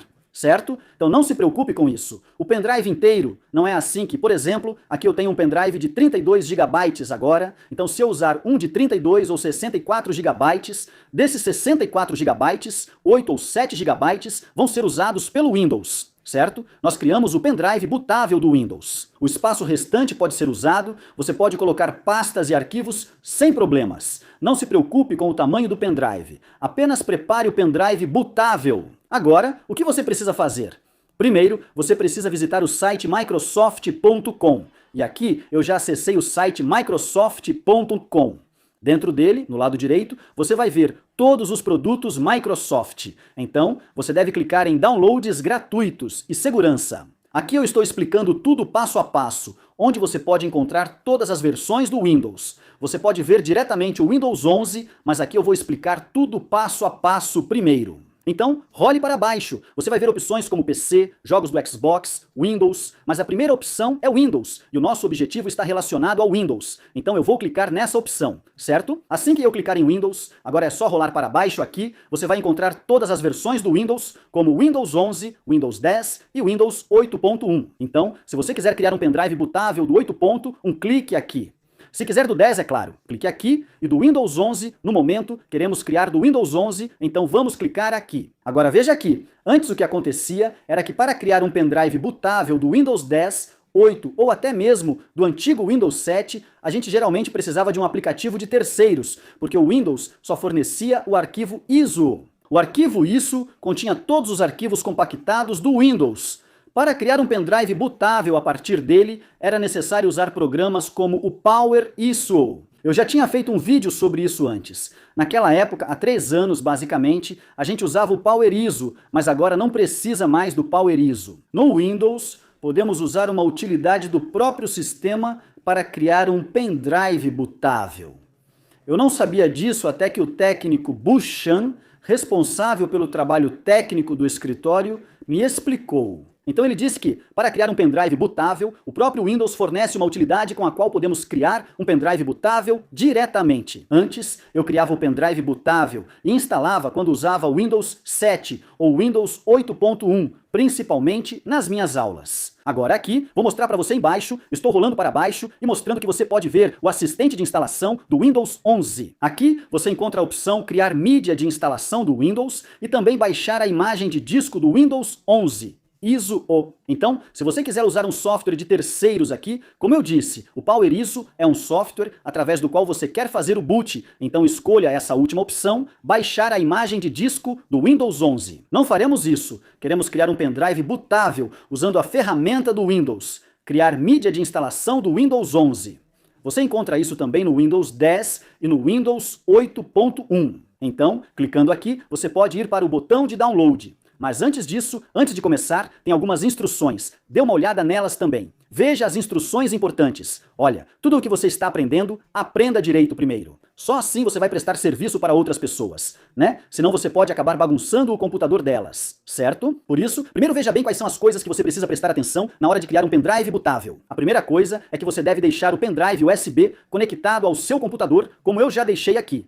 Também precisa ter conexão com a internet. O pendrive Universal Serial Bus deve estar conectado. Ou então, se você não tiver um pendrive, coloque um DVD de 8 GB na unidade de DVD. Mas hoje em dia, quase ninguém usa mais a unidade de DVD, então nesse caso, pode deixar isso de lado, certo? Então essas são algumas instruções que eles deram junto com a informação de que o Windows 11 só está disponível em 64 bits. Certo? Nele não tem 32 bits. O Windows 10 e o 8.1 estão disponíveis em 32 bits, então se aquela pessoa, uma pessoa específica, precisar do Windows 32 bits, diga para ela usar o Windows 10, porque ela está usando alguns aplicativos antigos, como o Photoshop 7, por exemplo. Estou só dando um exemplo, certo? Para rodar o Photoshop 7 é necessário o Windows 32 bits, pois não instala nos 64 bits. Ele também usa uma versão antiga do Tele. Então, basicamente para ele, qual versão ele precisa aqui?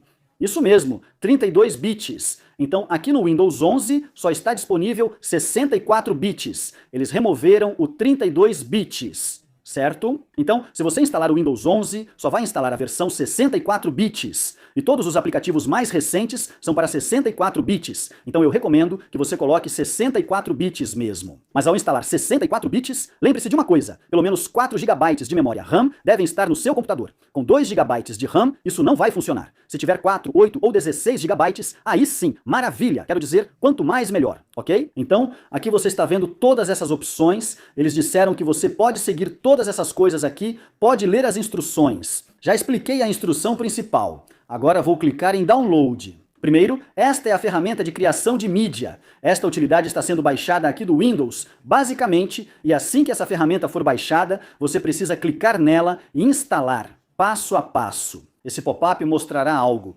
Clique em sim quando aparecer. Então aqui você pode ver que eu executei ele, e primeiro de tudo, ele vai perguntar se você concorda com os termos e condições. Se você concordar, é só aceitar.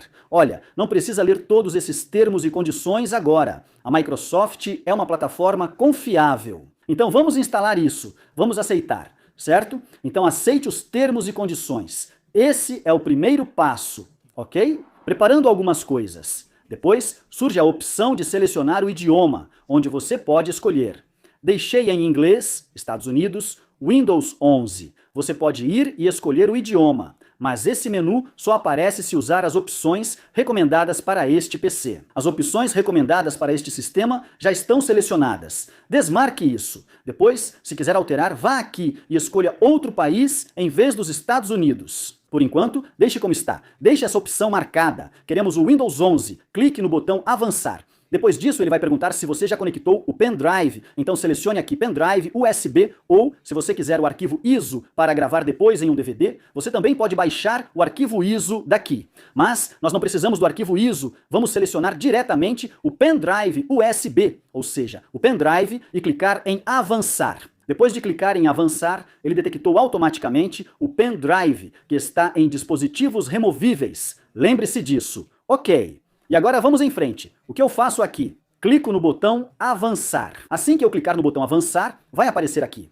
Tem uma coisa para lembrar. Também tem a opção de atualizar a lista de drives aqui. Atualizar a lista de drives significa que se você tiver outro drive, se você inseriu 2 ou 3 drives na unidade G e eles não apareceram, é só atualizar que eles vão aparecer, certo? Ok. Vou clicar no botão avançar, porque a minha unidade G é onde eu já quero preparar o pendrive bootável, certo? Então eu já deixei ele conectado. Ok? Agora está começando. Vamos dar um tempinho para isso. Deixe a porcentagem completar e assim que terminar, a gente continua.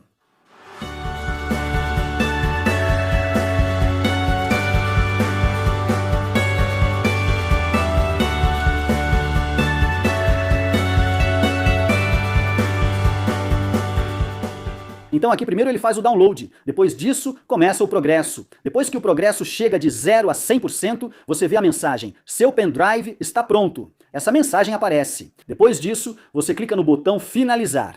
Assim que clicar no botão finalizar, pode levar alguns minutos. E assim que você finalizar, eu quero mostrar para você agora. Eu vou pressionar as teclas Windows e E. Depois de pressioná-las, eu vou aqui em Este computador.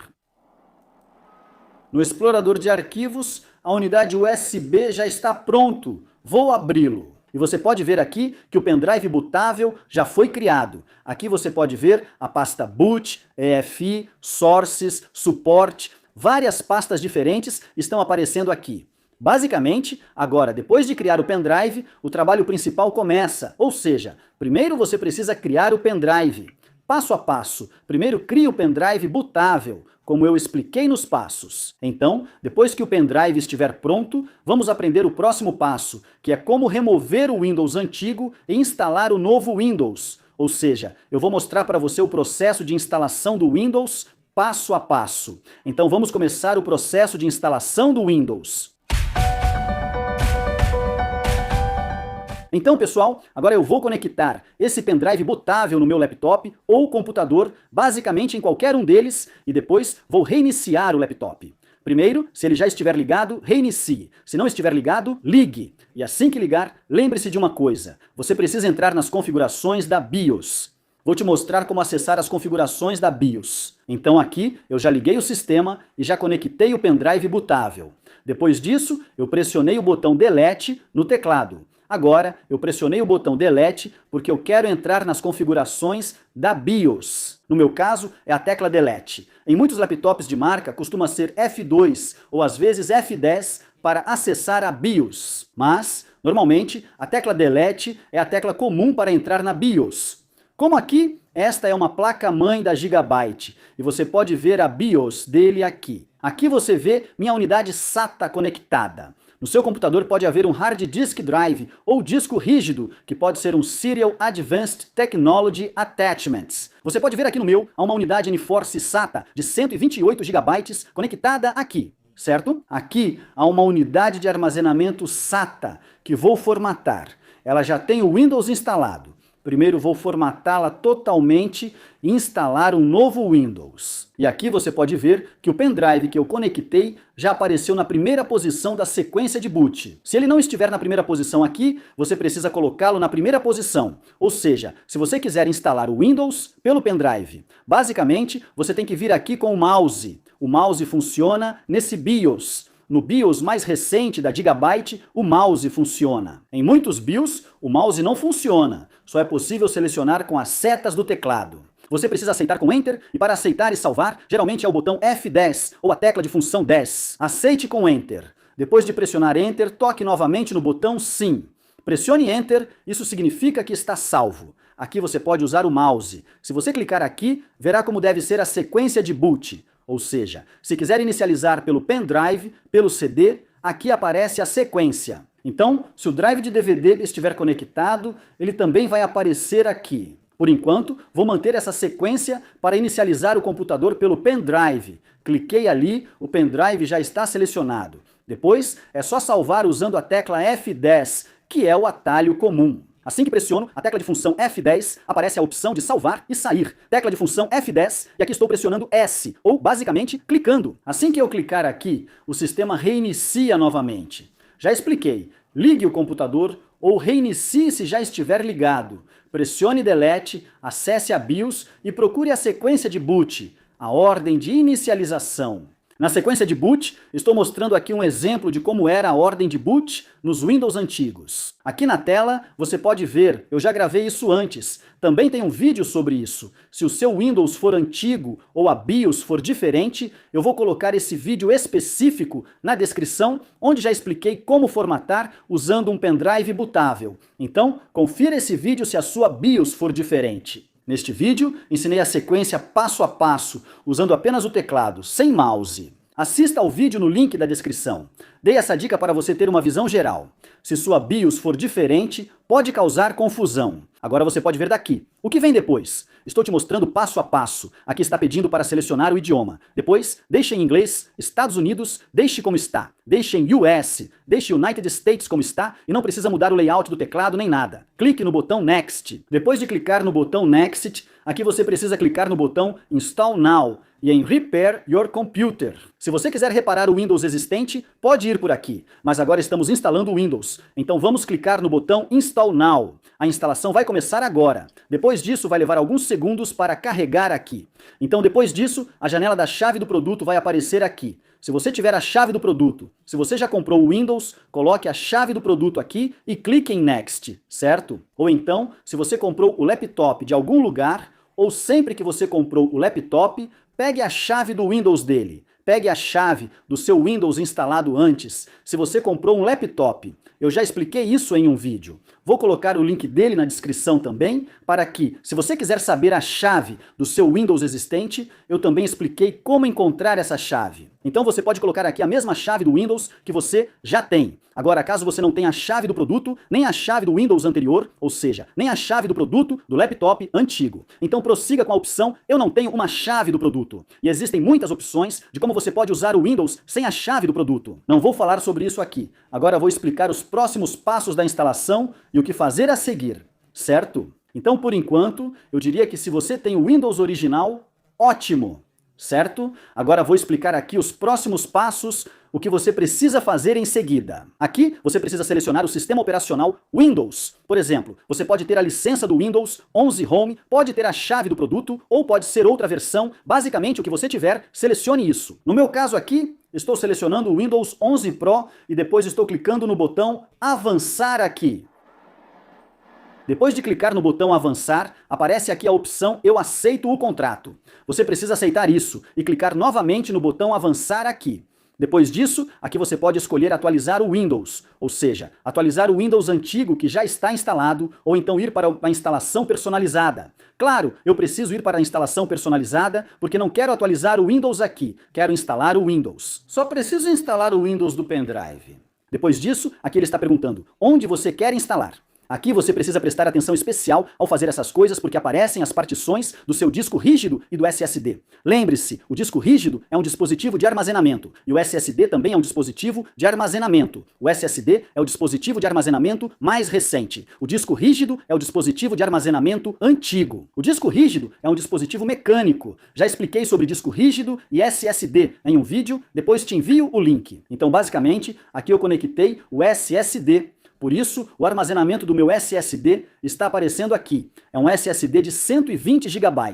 E aqui você pode ver que o meu de 118 GB é basicamente a partição 2, que já está como partição primária. É na partição primária que o nosso Windows geralmente fica instalado. Quer dizer, fica na partição primária. Lembre-se disso, ok? Então aqui já tem espaço livre de 57 GB, ou seja, já tem arquivos do Windows aqui e antes também tinha muita coisa. E agora, o que eu vou fazer? Eu vou remover o Windows antigo daqui mesmo e instalar o novo Windows nesse mesmo lugar. Abaixo você pode ver a partição 3. Não tem nada nela, é uma partição de recuperação e essa é a partição reservada MSR. Ela sempre vem junto com o Windows. Você não precisa fazer nada com isso. Além disso, no seu caso, há algumas partições extras. Por exemplo, aqui no seu caso tem partição 4, 5 e outras. E lá tem muito espaço. Então entenda que essa é a sua unidade D ou E.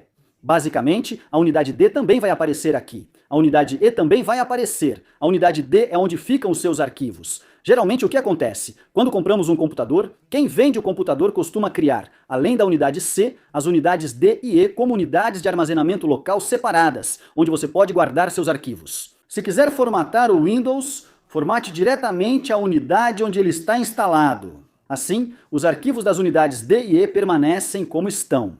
Então, não precisamos formatar as unidades D e E. Se o seu computador tiver unidades extras, só precisamos formatar a unidade C, que no nosso caso é a unidade principal. É essa que precisamos formatar, certo? Porque no nosso caso só tem um SSD instalado, de 120 GB, e basicamente tudo está nele. Então, o que eu vou fazer agora? Eu vou formatar isso, mas antes disso, se por acaso o usuário disser que tem arquivos importantes aqui, que tinha arquivos importantes na área de trabalho ou arquivos importantes nos documentos. Não vou formatar isso. Após selecionar, clico em Próximo. Selecionando. Aqui aparece a opção para formatar. Não vou formatar porque tenho arquivos importantes. Vou clicar em Próximo. O que acontece? Ouça com atenção. Vou clicar em Próximo. Assim, o Windows antigo será mantido e o novo instalado, mas só prossiga se houver bastante espaço livre. Tenho 57 GB livres, então consigo fazer isso fácil. Você precisa de algo entre 50 e 60 GB livres. Só então você pode instalar o Windows aqui,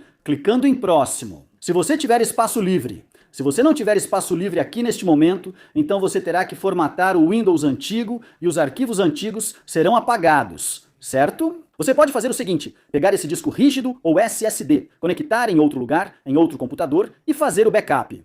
Uma coisa já está clara, faça o backup. Pegue os arquivos dele, pegue os arquivos importantes que estão na unidade C. Você pode conectar esse disco externamente a outro computador, certo? Então conecte lá, depois extraia os dados dele e depois disso envie para formatação. Mas no nosso caso, os dados que estão aqui não são importantes, então eu vou formatar direto aqui mesmo. Todo o disco antigo será formatado, o Windows antigo será completamente removido, os arquivos antigos serão apagados, os softwares serão removidos, tudo será apagado. Então eu vou clicar em formatar aqui e vou confirmar, porque no meu caso não é importante, mas no seu caso é, então clique no botão próximo e continue. Aquele Windows antigo vai aparecer como uma pasta chamada Windows.old no nosso disco C. windows.old e todas as suas arquivos ficam lá. Depois, pegue os arquivos importantes dessa pasta e apague o resto. O windows.old pode ser excluído depois, pois vira uma pasta separada. Formatei esse aqui. Isso é importante. Essa tela na instalação do Windows aparece quando você lida com o disco rígido.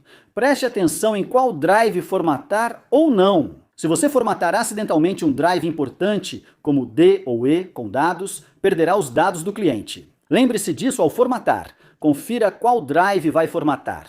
O principal é onde está o Windows, o secundário aparece abaixo. Após a recuperação, o secundário aparece como D ou E e costuma estar identificado como secundário. É simples lembrar como identificar o drive, certo? Então já expliquei tudo. Agora, eu também formatei porque aqui não tinha nada importante para perder. Quero dizer, não tinha nenhum arquivo importante. Quero dizer, vou clicar em próximo. É nesse aqui que estou instalando o Windows. Mais uma coisa, eu também posso particionar aqui. Se eu achar que, por exemplo, tenho 118 GB aqui e quero separar 60 GB, onde vou deixar o C, e os outros 60 GB vou usar como armazenamento, ou seja, quero criar o D aqui. Agora, é claro que eu tenho 118 GB disponíveis porque tenho um SSD de 120 GB instalado. Se você tiver um HD de 1 TB, então vai aparecer aqui o terabyte inteiro, tudo como C. Você pode particionar aqui também. Vou mostrar como. Selecione isso e exclua. Assim que você excluir, eu vou te mostrar isso também, fazendo na prática agora. Assim que você excluir,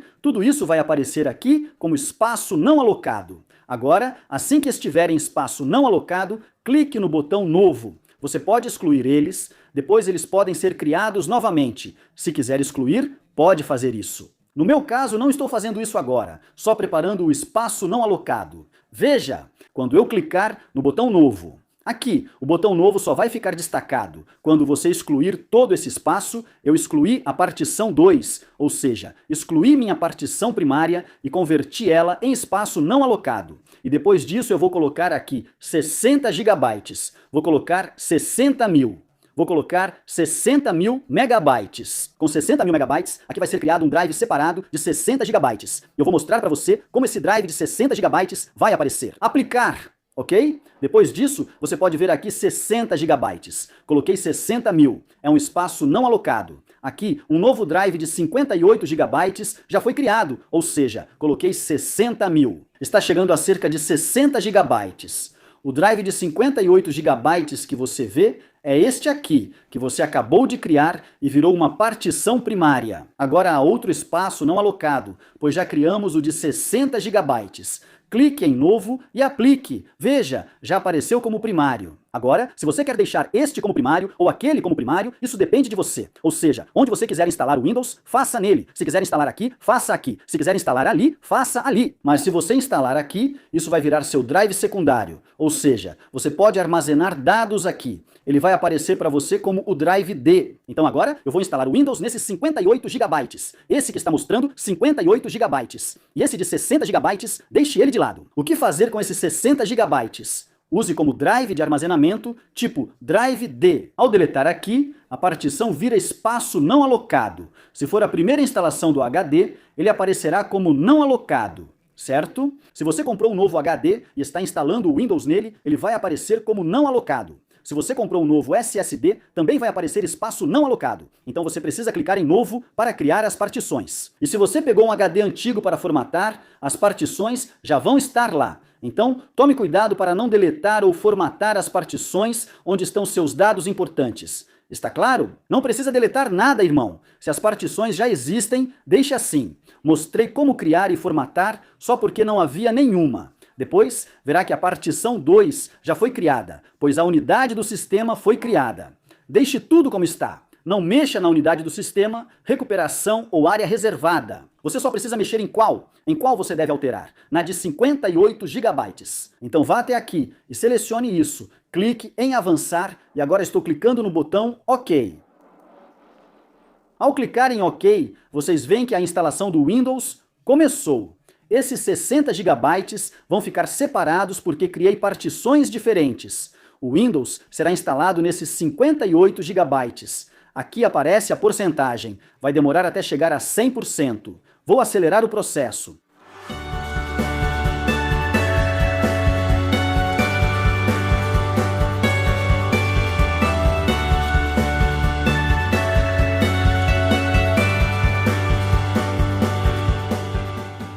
Aqui chegou a 100% e ao atingir esse valor, aparece a mensagem: o Windows precisa reiniciar para continuar.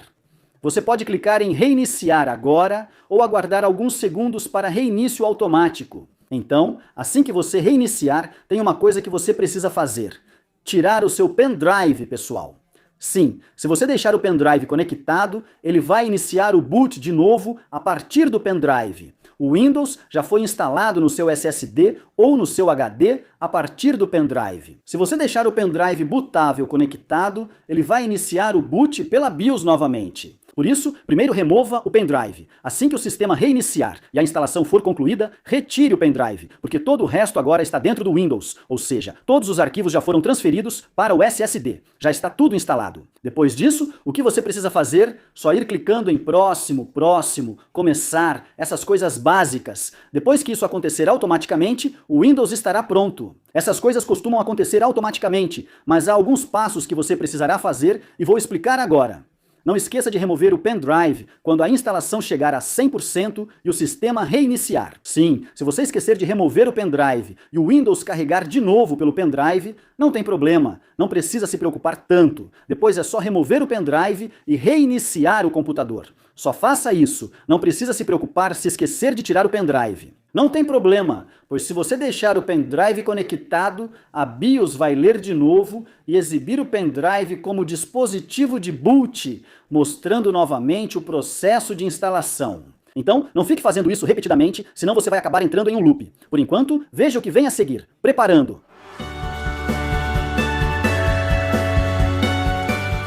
E quando está em preparando, ele vai reiniciar várias vezes, vai reiniciar 2 ou 3 vezes aqui. Como você pode ver, já reiniciou pela segunda vez aqui e o processo continua novamente. Agora você pode ver que está aparecendo só um momento. Isso significa que estamos muito perto da nossa instalação do Windows. Formatamos totalmente o Windows antigo, removendo arquivos travados e corrompidos. Agora, o novo logo do Windows já apareceu para você, amigos. E depois disso, está aparecendo aqui para você selecionar o país. Então eu estou selecionando o país aqui.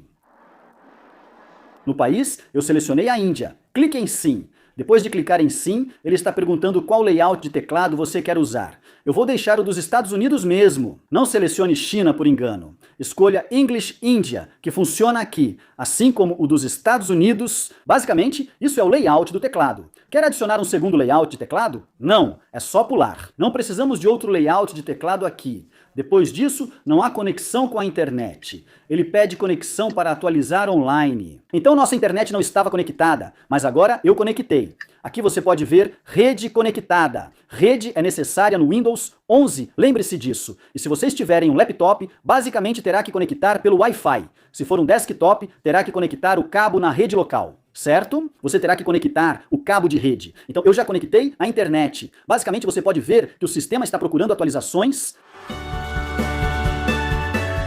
Então aqui o sistema está procurando atualizações. Depois aparece aqui: antes de continuar, seu PC será reiniciado. Certo? Você pode ver essa mensagem aqui. Então depois de clicar em próximo, próximo, o sistema vai reiniciar 1 ou 2 vezes. Aqui você pode ver que o sistema já reiniciou novamente. Após baixar e instalar as atualizações, você verá que está tudo atualizado. Em seguida, defina o nome de login do Windows, ou seja, dê um nome ao dispositivo. Qual nome você quer dar para o seu dispositivo? Por exemplo, aqui eu quero dar o nome de Skill Course. No momento, eu dei o nome de Skill Course para o computador e depois vou clicar no botão Avançar. E aqui eu cliquei em Avançar. Mais uma coisa, no nome que eu dei eu tinha colocado um espaço, mas você precisa colocar um underline no lugar. Basicamente, ele não aceita espaço aqui. Não sei por quê. Normalmente, já usamos espaço antes, mas nesse caso não aceitou. Então eu coloquei o nome como Skill Course, desse jeito. E assim que eu clicar em avançar, depois disso, é obrigatório fazer login na Microsoft aqui. Então, para isso, é necessário que você tenha uma conta da Microsoft. Se você não tiver uma conta da Microsoft, lá embaixo tem a opção Criar uma. Clique no botão Criar uma e crie uma nova conta. Ter uma conta da Microsoft é muito importante para o Windows 11. Já tenho uma! Vou clicar em avançar e fazer login. Então, aqui eu vou clicar no botão avançar, colocar o e-mail, depois vou digitar a senha e em seguida clicar no botão entrar. Como você pode ver, estou fazendo login rapidamente aqui. Então, depois de digitar o e-mail e a senha aqui, você está vendo a opção de criar um novo senha. Clique em criar senha. E aqui é muito importante colocar a senha, irmão. Para manter o sistema seguro, insira a senha 1234. Também fiz um vídeo sobre configurar seu novo laptop, irmão. Basicamente, lá também expliquei tudo isso, que você deve colocar um senha ou senha, e o que precisa fazer no novo laptop que você comprou. Se você ainda não assistiu ao vídeo sobre como configurar um novo laptop, eu deixei o link desse vídeo na descrição, então confira lá. Aqui estou inserindo a senha ou senha, que não deve ser compartilhado. Estou usando um exemplo e clicando em próximo. Depois de colocar o senha, vou clicar no botão OK aqui. Depois disso, vai aparecer a opção de escolher as configurações de privacidade. O que você quer deixar ativado? A localização do seu dispositivo, o encontrar meu dispositivo. Se for um laptop, deixe essa opção ativada, porque se o laptop for roubado, essa opção vai ser útil para você, certo? Para rastrear. Há várias opções, você pode manter como está. Se quiser, desative a publicidade aqui também. Por enquanto, não vou pedir para desativar nada. Deixe tudo ativado e clique em aceitar. Depois disso, vamos personalizar sua experiência. Se você pular todas essas coisas, não tem problema. Na minha opinião, não é necessário. A Microsoft pergunta, basicamente, para que você está usando o laptop. Então você pode marcar aqui. Assim, a Microsoft vai te fornecer newsletters e outras informações relacionadas a isso. Então, basicamente, eu estou pulando aqui. E depois disso, aqui aparece: use seu telefone pelo computador. Isso está aparecendo aqui, ou seja, você pode conectar seu telefone ao PC. E para isso, eu fiz um vídeo separado explicando como você pode ver todas as mensagens, chamadas e tudo do seu telefone Android ou iPhone diretamente no seu laptop ou computador. Como você pode conectar seu telefone ao seu PC. Este é um novo recurso do Windows que você definitivamente deveria usar. É só escanear para usar. Vou pular essa parte agora, pois não é necessária para a instalação. Depois você pode configurar nas opções. Para isso, eu fiz um vídeo separado dedicado a isso. Não deixe de conferir. E depois, finalmente, aqui tem a opção sempre permitir acesso aos seus dados recentes de navegação. Ou seja, se você quiser acessar os dados de navegação feitos com aquele e-mail específico, você pode aceitar ou escolher agora não. Fica a seu critério. Se quiser aceitar os dados de navegação antigos, eles vão aparecer aqui. Tudo o que você fez com aquele e-mail vai ser sincronizado aqui, vai ser atualizado dentro do seu navegador. Ou seja, basicamente dentro do navegador Microsoft Edge. Então aqui você pode ver que finalmente ele fez tudo. Já te cumprimentou, disse oi, está preparando as coisas para você, algumas coisas estão sendo preparadas para você. Ou seja, basicamente é a área de trabalho do seu computador e tudo mais. Pode levar alguns minutos. Novamente, aqui você vai ter que esperar 1 ou 2 minutos. Vou esperar, espere também. Na verdade, vou avançar rápido.